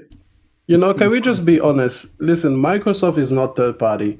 They're second party studio now, okay? They're second party publisher to PlayStation. Even worse. Because I'm sorry, if 66%, if 2/3 of your customer base is PlayStation, yes, you've got more ties to PlayStation than you do to Xbox, okay? You're a second party publisher. Okay, all of these people that were saying that they're not third party, it turns out you're right. But hey, the most salient thing said on this podcast, what Podork said, while these guys were over there doing free labor for Xbox was over here doing free labor for PlayStation. Yo, that's nasty work. No, they're getting paid. They were getting paid to get shit done on PlayStation. Yo, that's nasty work. That is nasty. Yo, listen. And like we said, like J-Dub said, it's going to look and run better on the PlayStation 5 Pro. And this goes to again what I said. Xbox is now the worst place to play Xbox games. Think about it. Every other place is better. Like PlayStation 5 is better. PlayStation 5 Pro is definitely better. PC Master Race is better. You know, even the Switch is going to be better. Switch 2 is going to be better. Yeah. Exactly. So it's like the worst place to play your games is on your own platform. That's embarrassing. That is embarrassing. And that's what we got to. Hey, what's that woman's name from G4 TV? Frost. Yeah. Frost. Whatever her name was. Yep. She said that PlayStation was a dead man walking. She was another one. She was part of that. All of them. Oh, wait, she was part of the conclave? Oh, please don't tell me she was part of that. Oh, that should be fun. I mean, she cursed me out because I called her out. Listen, everybody. Listen, everybody out of your mouth, right? Yeah. Everybody like, that you you thought can Hogwarts think Legacy was an Xbox exclusive. Are you an idiot? Listen, these guys coordinated with the top, not only Xbox guys, but the top, all of these journalists and these people at these big companies. All of those guys were in there. All of them got exposed. If Ryan McCaffrey isn't getting paid for what he does for Xbox, I'll say that man doesn't know his value. You know, just go out there and charge them. Because the way this guy flip-flops, oh my goodness, man. Like sandals on the beach, let me tell you. I got a question for you guys. You know how Xbox always pivots, right? So what do you think, or do you see the chances of them stop putting games on PlayStation, or it's too late? Ooh, why would they? They want money. 66% of the player base is on PlayStation. That's why. Why would they pivot? They want money. That's done. That's over. Assuming those games don't sell too much on PlayStation. Dude, 2/3 of the market. They're going to sell more than they sold on Xbox. Satya already saw that with the games that they put on already. He was already out there bragging. We have more games on PlayStation than blah blah blah blah. I mean, he was out there actively bragging about it. That's definitely true. So I mean, think about it. The fact that Xbox could only muster 2 million sales in all of fucking 2024 tells you everything you need to know. Wait, hold on. What? They predicted to do all of trade. I thought it was just the December period. No. Read my lips. All of 2024, all of those months' sales combined for Xbox was only 2 million. PlayStation sold 4.2 million in November alone. Just in that one, doubled all. I mean, it's crazy. No, you're telling me that the PlayStation Portal sold more than all of Xbox. It outsold all of Xbox in 2024. Absolutely. Listen. I am not bullshitting. I'm not bullshitting. Oh man, I am not bullshitting. Portal outsold Xbox. Yes. Oh nah. Yes. No, we're not doing that. Nah. Yes. The receipts are there. I'm gonna take my flowers because I said that on Z's podcast. Yep. Please I said that to post up. I said that to post up. I was like, the Portal is about to outsell the Xbox console. Oh, I said this live on Z's podcast. Oh, I got the data. It's true. We just it's crazy. Now the bigger question is, man, are you shocked? Are you really shocked? Right now, Xbox gamers are like this. Exactly. I don't even know why you. Are you really shocked? Yo, can you really be shocked? Oh man. Yo. I need J-Dub, you know how our job is to entertain the people, right? Especially on these podcasts. So when I say listen, when I said the Portal was going to outsell the consoles to post up, I thought I was capping. If I was like, listen. Even the most diehard Xbox guy in the chat, my brother Aaron, right? Diehard bot. He agrees. He finally settled the score with me. He said, J-Dub, you're right. I see it. I couldn't believe it. He actually, we had this conversation. He said, I couldn't believe it. I thought it was cap. But he saw in Take-Two, the Take-Two Financial, they exposed everything because they exposed the total number of consoles sold last year of this generation so far. So they exposed it. Sony releases their numbers of what they sold. So if you do the math, that's what the analysts did. They did the math and said, "Fuck, that means Xbox only sold 2 million consoles in all 2024." The fucking shit is true. The Portal Everybody, outsold the console. Yep. Let's just. Yep. But are you shocked? They spent the last 2 years telling you don't need an Xbox. Nah, J-Dub, the Portal outsold the console. Let's just take a moment to appreciate that fact. That's absolutely. That's funny. But and another thing to add to that, M, do you remember? Right, I think I was the only person on the show that said at the time before they released it that I said this shit is going to sell gangbusters. I think people are going to support it. I think it's going to be a great idea. As everybody would like a native device, but because of the price, and if it works good, this shit is going to sell. Listen, we're never getting a native device again in our lives. In the world. If PlayStation can outsell a competitor with a streaming device, yes, we're never getting a native device again. But that's not happening ever again. I'm sorry. I'll put a tweet. All the naysayers, ended up buying a fucking Portal. You made it all of those Xbox, all of those. I did on Twitter. Which sold more? Yeah, PlayStation Portal or Xbox Series consoles? Oh, exactly. Man. Oh man, that shit is bad. Oh, that shit stinks. That shit stinks. Yeah. Oh man. Yo, let me do this. So. Oh, what happened? Go ahead. Sure? I'm gonna need you to find the tape when I said that the Portal would outsell the series console. I'm gonna need you. I'm gonna find that episode. I'm gonna find that episode. I have no idea when you said that. Maybe I'm gonna find that episode. I said it a while back. I said when the Portal had just come out. The episode. You say listen, I'm gonna find it because I said it to post up, and at the time he didn't say nothing. He didn't even reply. On the podcast? Yeah, it was on podcast. Yeah. Post up was there. That makes it easier. Yep. All right. Gordo P23, he said Giants should have paid Saquon. Absolutely. But instead they try to they overpaid Danny Dimes. And look at this. Yo, hold on. I ain't complaining. Hold on. Prince. Are you from Queens? Yes. Born and raised. Give me your New York card. You're done. Get your ass. Give me your New York card. My uncle's from Philly. Take that. No, you and your uncle are from Philly. Take your ass down to I-95 South and stay down there. All right, go past the Verrazano, pay your toll, don't come back. Stay your ass down there. Stay your ass. We don't need your ass. How you from Queensbridge? Nas would turn over. Nas would look at you like, what? Oh, man. God, dude from Queensbridge, repping Philly. You would get jumped. You know you ain't walking around in Queensbridge with that jacket. You not. Right. We from New York, right? Everybody fans of different teams. You got Laker fans in New York. Y'all disgusting.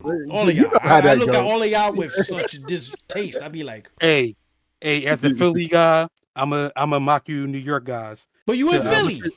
Yeah, I'm from Philly. What's his name? The way you said me, that's like a disability. I'm a Philly guy from Philly. How you from New York? Like, but we Philly. You bugging, B. Dead ass. You bugging. Don't be using that way. Yo, you bugging. You bugging. You know what I'm saying? That's our shit. Bucket. Dead ass done. Oh, yo, that ass. Oh, that's Queensbridge right there. We started that though. Oh, the done language. No, that's all you bugging. Get out of here. Get out of here, son. Yeah. You know what I'm saying? Brooklyn created it. Queens replicated it. John Baptiste.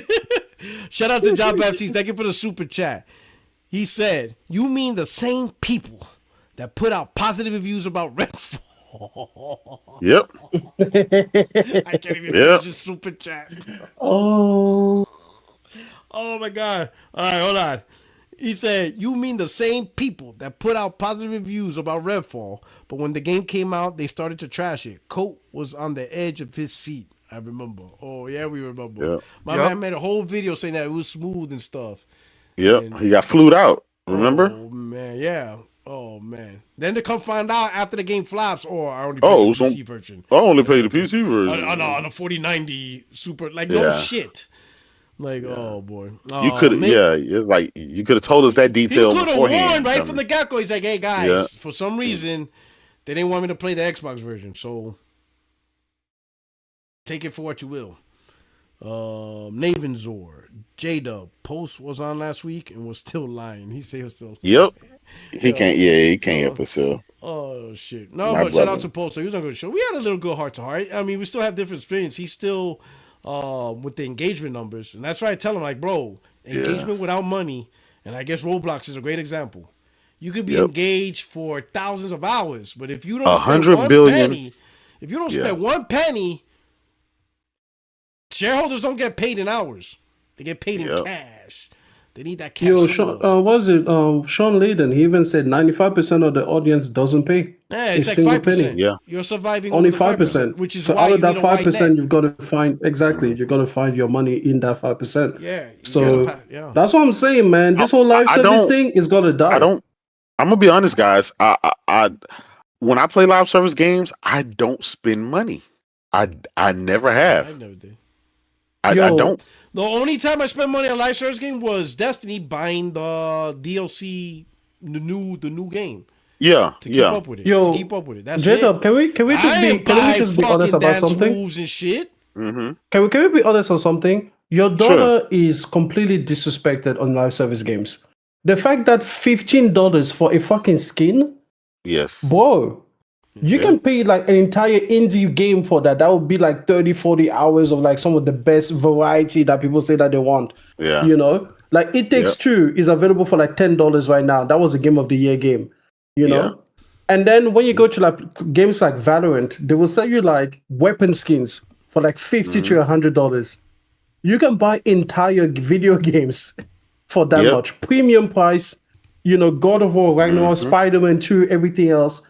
So for me, the thing with live service games is that the microtransactions are too goddamn expensive. Yeah. If I was spending $1.50 for a skin, I would spend money in live service games. But you have to go $15, dude. $15 for a skin? Like, bro. Yeah.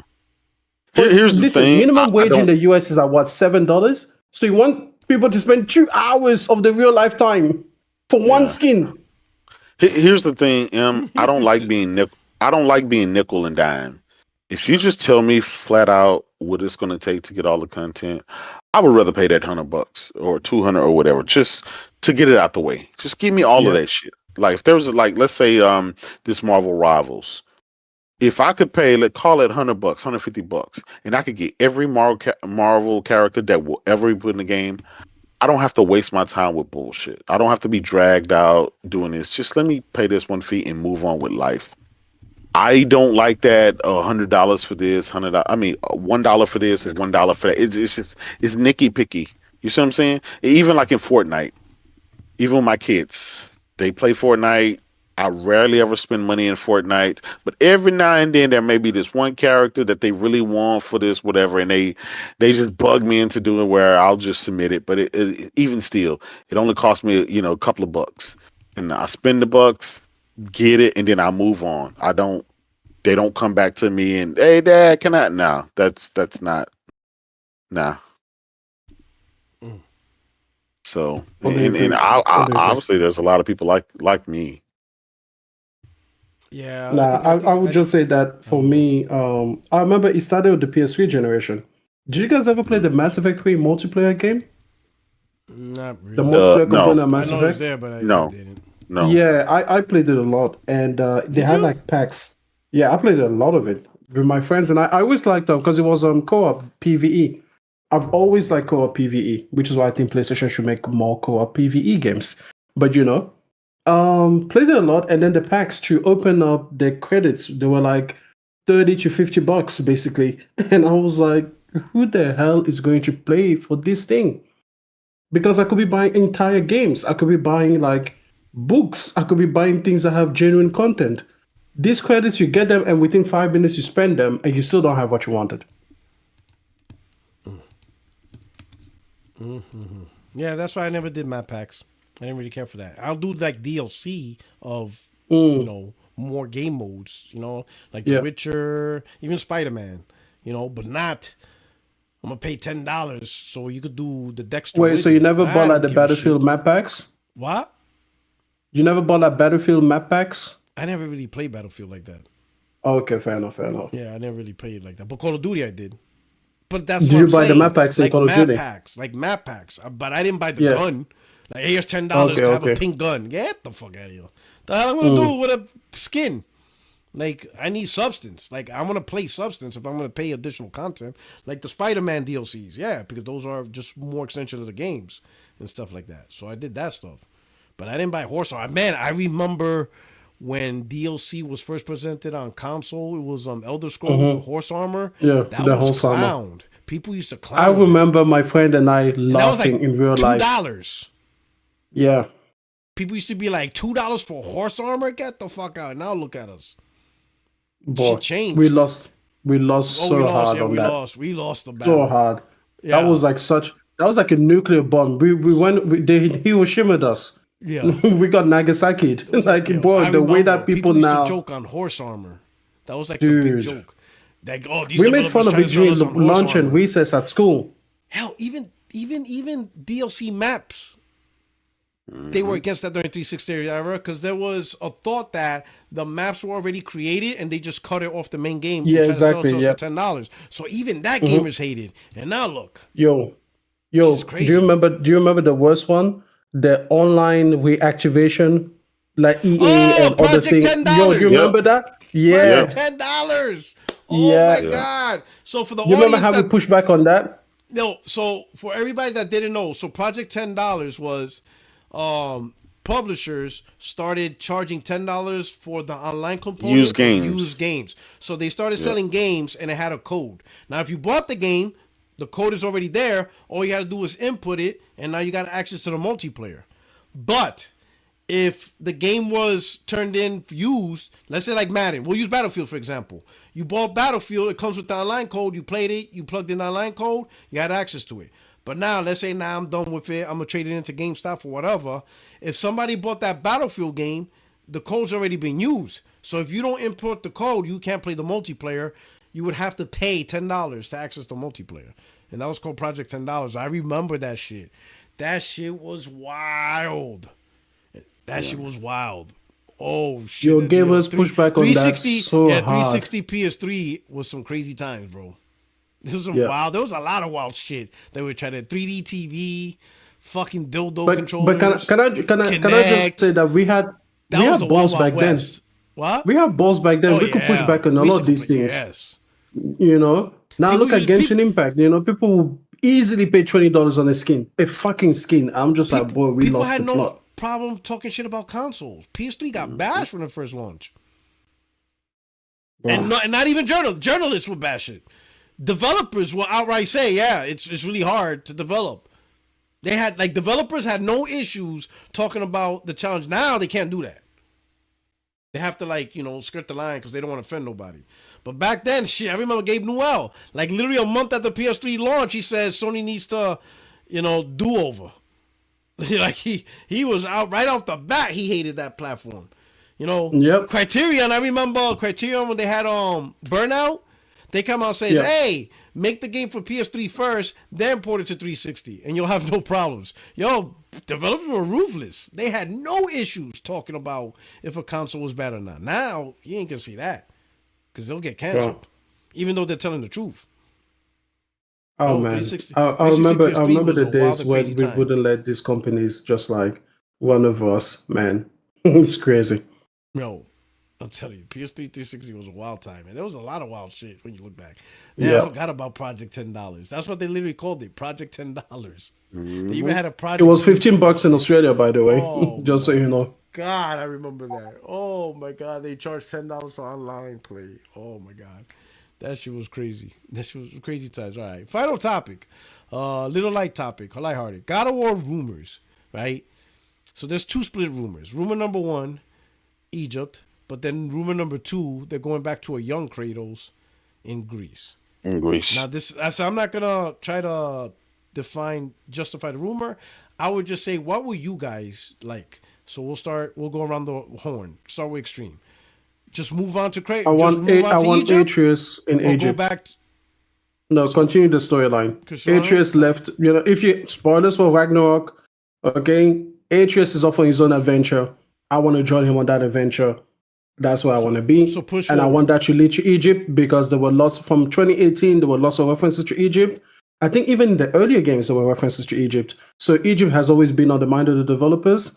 So I want to see the African pantheon for once. You know, and it's not just Egypt, by the way, that we have in Africa. We have other, you know, pantheons that you could go to.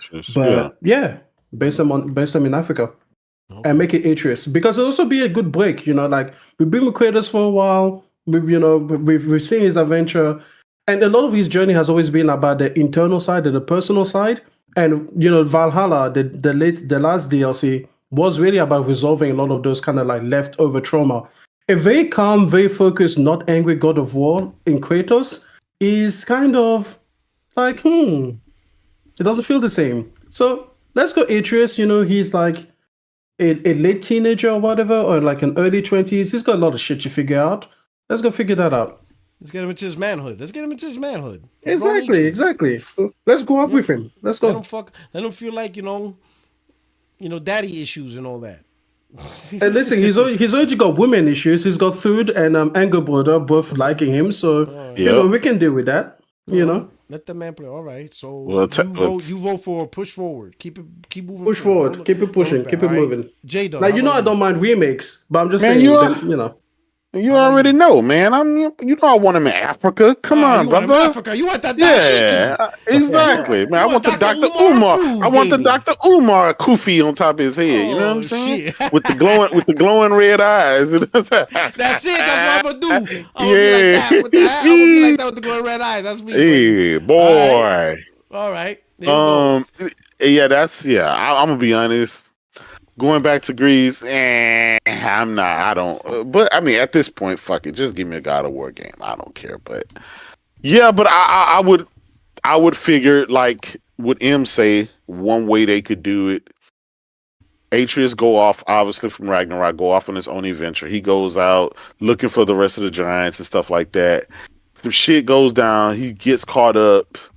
And his dad has to come save him. But in order for his dad to come save him, he needs to go back and be the old Kratos that he used to be when he was younger, and you know, do some shit like that. So I don't know. I'm down for a spinoff. Do a Son of War. You can let it take place in Egypt or whatever. But span the franchise. You're the Atreus chain. Yeah, nice. Yeah. I would go with that. Okay. But yeah, I'm like J-Dub. Just give me a God of War. I'm good. Yeah. Okay.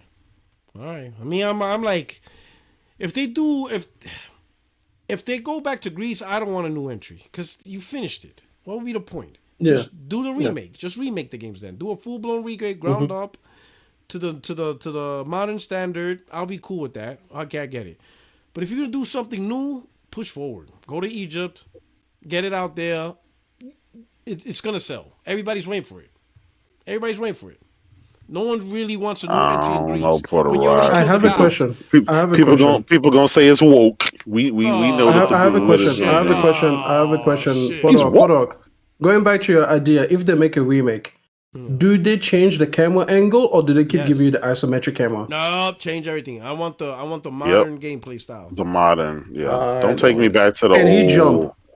What? Give him a jump button? Nah. Nope, we not jumping. No jump button. Fuck that.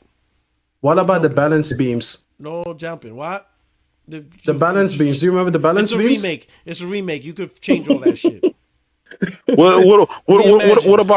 What about squeezing through the crevices, the load screens? You gotta have those. You gotta have those. That's a staple. That's a franchise staple. That's a load screen. And now he could bang the actual chicks. We can actually see it because we seen in Last of Us. So now he can actually bang the chicks. Oh yeah. Now you can actually. So you keep the mini games. You keep the mini games. Yeah. With the DualSense controller, you can vibrate now. Yeah. You know what I'm saying? But reimagine all that shit. I want that modern shit. What if Atreus has to some kind of way he has to go through what his dad went through in the army? You want to put him as a Spartan? Sparta, yeah, Spartan. Like some kind of way he has to go like through what if type that training. What if that training was born in Greece? No, but here's the thing. No, like, if he had to go through the training. Here's the thing. Kratos. When Kratos actually was a Spartan, he didn't have his godly powers yet. So he was actually like he was a little bit stronger than most. Of the Spartans. But he was strong. Yeah, but he was strong. He was strong, but he wasn't like godly strong. The thing is, Atreus is a god. Loki. Atreus is a god, and he is way strong. Like when you see him, he's weaker compared to what is it? But he got punched by. He can transform. He can transform into stuff. So that's his godly power, being able. to transform. No, but I mean, he's actually physically strong too. Like he's just not as strong as his dad. But like when he got punched by who was it? The stranger in the first game. When the arrow. You mean Atreus? Atreus. Yeah, even as a kid, he gets punched by gods and he doesn't die. So he's actually really fucking strong. So if you put him as a Spartan, he'll just kill everyone because he doesn't need it. Mm-hmm.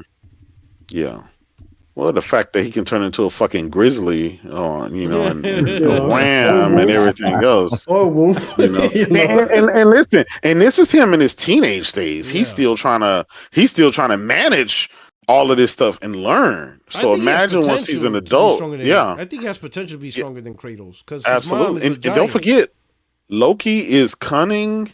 You got to merge it with the Marvel stuff, all the stuff that he's capable of doing. Actually, his mom did fight Thor, and she didn't lose. Yeah. So he is strong. Yeah. Well, you saw the lightning strike. Exactly. Yeah, because she didn't lose. Because I thought that was going to be the day she died when they were talking about it. But it wasn't. Yeah. That was the second time Kratos had saw that lightning strike. He saw it once when he fought Thor, and then the other one was from Frey. From their fight. Frey, from the white fight. Yeah. Yeah. Mm-hmm. And so if she could go up against Thor and not lose, that means that she is actually quite strong. She's strong. Yeah, she's quite strong. Well, and technically. Yes, Kratos lost, but he also won too. Just the second fight, So. But he died, and Thor brought him back. The second fight they didn't finish. His wife didn't die, so technically she could have been stronger than him.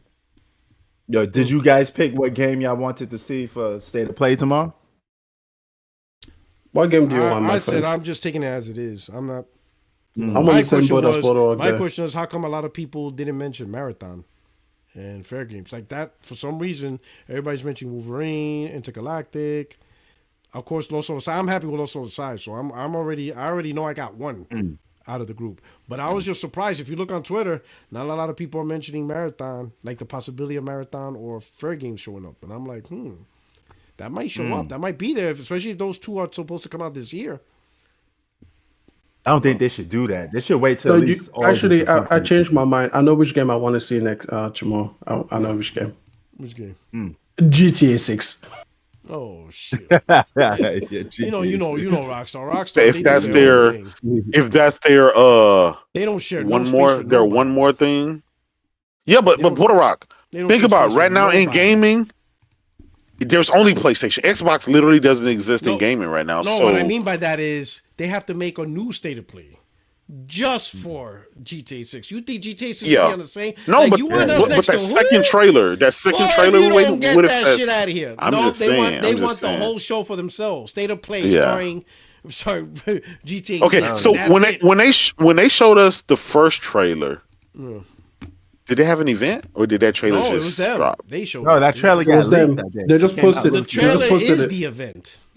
Yeah, but what I'm saying, if they on the State of Play, like the last few minutes, they they're not sharing. They dropped that. They ain't gonna do that. If you want to on a State of Play, I mean, I know. I'm just reaching for the pop. That's the only game you're gonna see on State of Play. Like. Would that be crazy though? Well, okay, Puerto Rock, what would you say if that happens? That's the last game, and you see. But I say they have to show more though. It depends what they show, because we already seen a nice, good trailer. That trailer was dope. Well, everybody, we've been waiting for trailer number 2 since the summer, right? Every week, every month, people, are we gonna get the trailer number 2? Big if they show a trailer and a release date with the PS5 bundle. Oh, that'd be crazy. That'd be crazy. I like the way you took my crazy idea and then just made it stupid. Yeah, he took it over the hill. Yeah, he took ours to the moon. You know, you made it a hot That'll be crazy. Yeah, you're right about that, man. He made that. But wow, you guys really blazing this guy. Let's humor that idea. Yeah, you know what I'm saying. Let's humor that idea, though. Let's humor that idea. What if that happens? Like, at this point, Xbox, like I said, it's non-existent. It's like PlayStation by themselves. But that would be crazy. That's kind of like an overkill. Like, it's like, man. I need somebody in the chat. I bet you people start complaining afterwards. Oh my God, I can't believe it. Listen, I need somebody in the chat to take this meme, replace this dude, and put me there. Because that's the one I'm used when PlayStation start releasing these African games. If I ain't buying it, that's what I'm gonna be doing. I'm gonna tag everybody. Hey, you bought that new game from African developers? If they say no, I'm gonna post this meme. But I want my face next to it. It's gonna be me and Dr. Umar looking at y'all like, what we doing here? What are we doing here? You know what I'm saying? Yeah. You know what I'm saying? I'm gonna be coming in, boy. Do you think that GTA will have a marketing deal with a platform holder? Absolutely. Yeah. Absolutely. Even if they didn't, by default, it's PlayStation. Like PlayStation is the default platform for anything. Is it crazy? And I learned something. Even Xbox games, it's the default platform for Xbox. I learned something from Spider-Man 2. I didn't know this, but I learned something. So when you buy a bundle game, it don't count like an MBT for sale. But the game itself still gets $70. It's the console that gets discounted, not the game. Absolutely. For us, the game is free, right? Like, let's say if you buy a Spider-Man 2 bundle for $500, the console costs $500 anyway. So in your mind, I get the game for free. No, the console's $430. The game still gets $70. So any deal that Sony, even with their own first party. So like GTA 6 gets bundled, people think, oh man, they're giving GTA 6. No, Rockstar's still getting the $70. It's the console that gets discounted. Now, to the user, it doesn't mean anything. You know, so let's say like a $699 PS5 Pro bundled with Red Dead Redemption, not Red Dead Redemption, with GTA 6, people are going to think, oh, man, we get GTA 6 for free. To the user, yes. But Sony gives that $70 to Rockstar. The cut comes out of the console side. I didn't know that. I have a bigger announcement for GTA 6 and release date. Okay. Are you ready? What? They show a story trailer, okay? Not a gameplay focused trailer, because the Rockstar will keep that themselves. They show a story trailer for GTA 6, and at the end, instead of a release date, they say performance mode available on PS5 and PS5 Pro. Oh man, you topped it. Wow, that's crazy. Made a hot song, you made a hot album. There we go. You made a whole new album. I got my shit back. If they do that, PS5 Pro enhanced 60 FPS mode. Yep. Damn. I'm gonna be in my bag. That's all I'm gonna talk about the whole till I beat the game. Even after I beat the game, I'm gonna replay it and still talk 60 FPS. I'm gonna talk it until it actually comes out on PC every single day.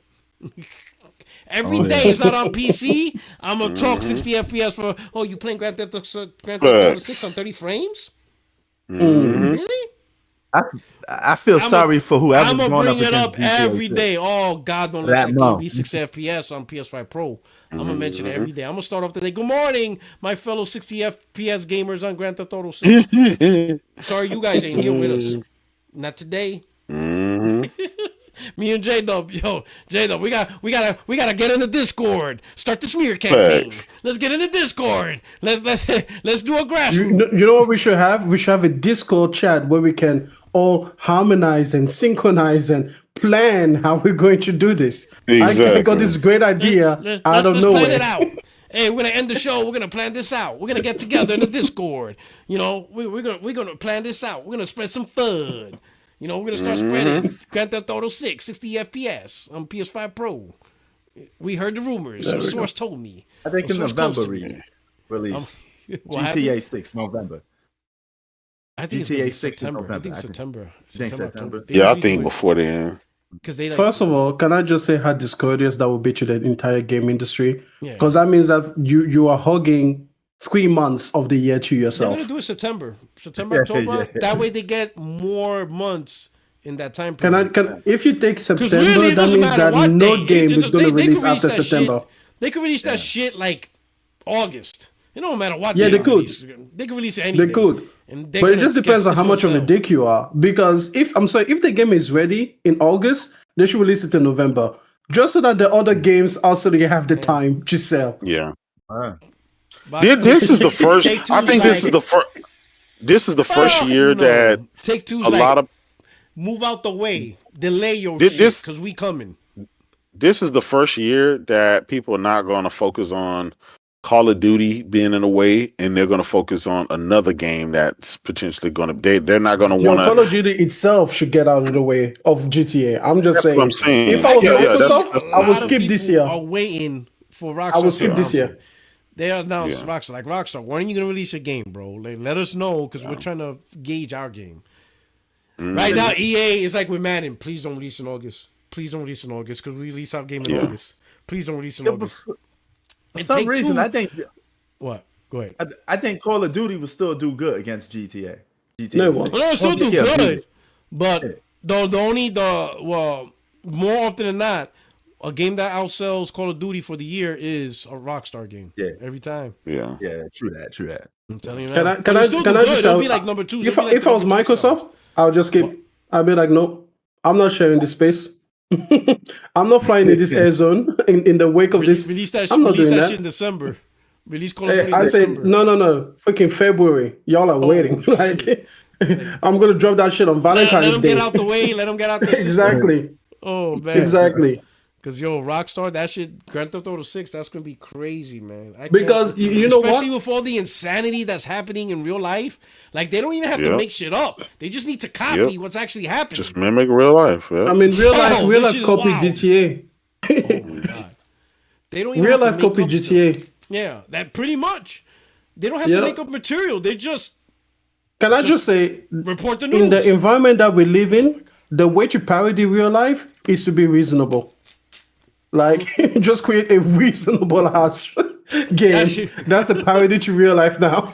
Yo, it's wild, bro. It's absolutely just wild. Like, come to our game. It's a parody of real life. It has informed voters, governments that care about you, good healthcare, affordable housing.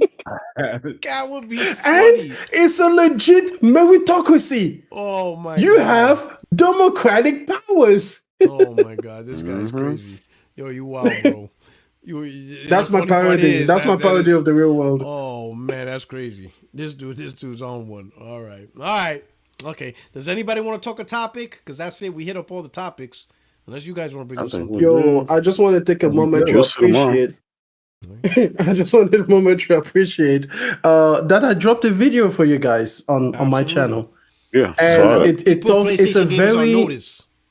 It's a very agreeable. Nobody would ever disagree with it. Nobody would ever get mad about it, no matter what video. So if you like that kind of non-political and non-polarizing video, go ahead and watch the one I just dropped on my channel. And you don't need to verify the words I just used. Just go watch the video. It's gonna be great. All right. Anyone of y'all covering the state of play tomorrow or state of complaint? I'm at work. Yeah. And even if I did, I wouldn't be covering that shit. I'm taking off for it. So yeah. You're gonna get your channel copyrighted. They always put music that copy strikes. That's why I don't do it. Nah. Yeah. No, I'll mute it and just talk over it. Is what I'm gonna do. All right. So we're gonna do our outros. Of course, hit the like button. We'll start off with the Prince, his punk ass Eagles. Punk ass defending champ. We going 2P. But nevertheless, Got Eagles ain't built like that. They ain't built like that. Yeah, stop. But yeah, man. Stop. Salute to all you guys, man. Right. I'm pumped up for State of Play because I want to see release dates for Where Winds Meet and a couple other games that I know coming out this year. So yeah, I'm pumped up for State of Play, man. I'm ready to go. Lost Soul Aside. Oh my God, I cannot wait. Oh yeah, that's gonna be Please fun. give me a release date, bro. I'm so day one on that. Day one on Lost Soul. I've been waiting 8 years now. Yeah. 8 years for that motherfucker. Yep. Golly, bro. All right. J-Dub, my brother, antagonizer in chief. Y'all already know where to find me, man. Find me on Twitter at JDubCity16. Trying to do a little bit more videos here and there on the channel and stuff like that, keeping you guys laughing and stuff like that in between time. So y'all guys can go check that out. But yeah, I will be going live tomorrow to talk about State of Play, where I might do the recap. Nice. And just give you a little quick video, give you my opinion and stuff like that. Hopefully it's a lot to talk about. Hopefully it's not a dud, but either way, man, it's some games that's being released 40 minutes of baby steps. Exactly. Exclusively, and that look like a game that's going to be in PlayStation Plus, but you never know. That might be the game of the year. You just never know with these games, man. You just never know with these games. I said that shit looks like PlayStation Plus. Yeah. Oh man, that's just crazy. Oh man. All right, my brother. Thank you so much for coming through, and of course, Extreme. Yo, the only game that should show up as a surprise is South of Midnight release date. Thank you, Xbox. Oh my god. Go ahead and just give us that. That'd be fantastic. Xbox showings. That's just what I feel, because when everybody plays, we all win. So go to my channel. When everybody watches, we all win there too. It's gonna be great. Oh, crack up laughing if they show like Gears of War E-Day release date. Oh, I laugh. Oh my god. What? I don't think I'll be able to log on Twitter. I will stay off the tweeters. I will stay off the tweeters. I'm just gonna stay out of the way. Everybody will pre-block me. I won't be able to talk to nobody because everybody would be like, "Nah, this dude's about to wild the fuck out." Could you imagine if they showed the release date for a Microsoft product on a PlayStation show? Not even an old title, like brand new title. Whoa. That Xbox didn't even know that. Oh my god. Whoa. Yo, I'll be like, listen, if they did that, Phil Spencer would be like, I think at this point you could clearly. At that point, you would have to assume Phil Spencer hates Xbox fanboys because that's the only reason he would do some shit like that. Imagine like Gears of War E-Day, they announce it and the release date. Oh my god, that shit would be crazy. That would be hilarious. That would be funny. That would just be like, what the fuck just happened? I have my boy Chaos. I know it. Anyway, it's coming. Yo, PlayStation bitches. Oh man. Shout out to Chaos. Anyway, my friends, my family, my fellow gamers, thank you for rocking out.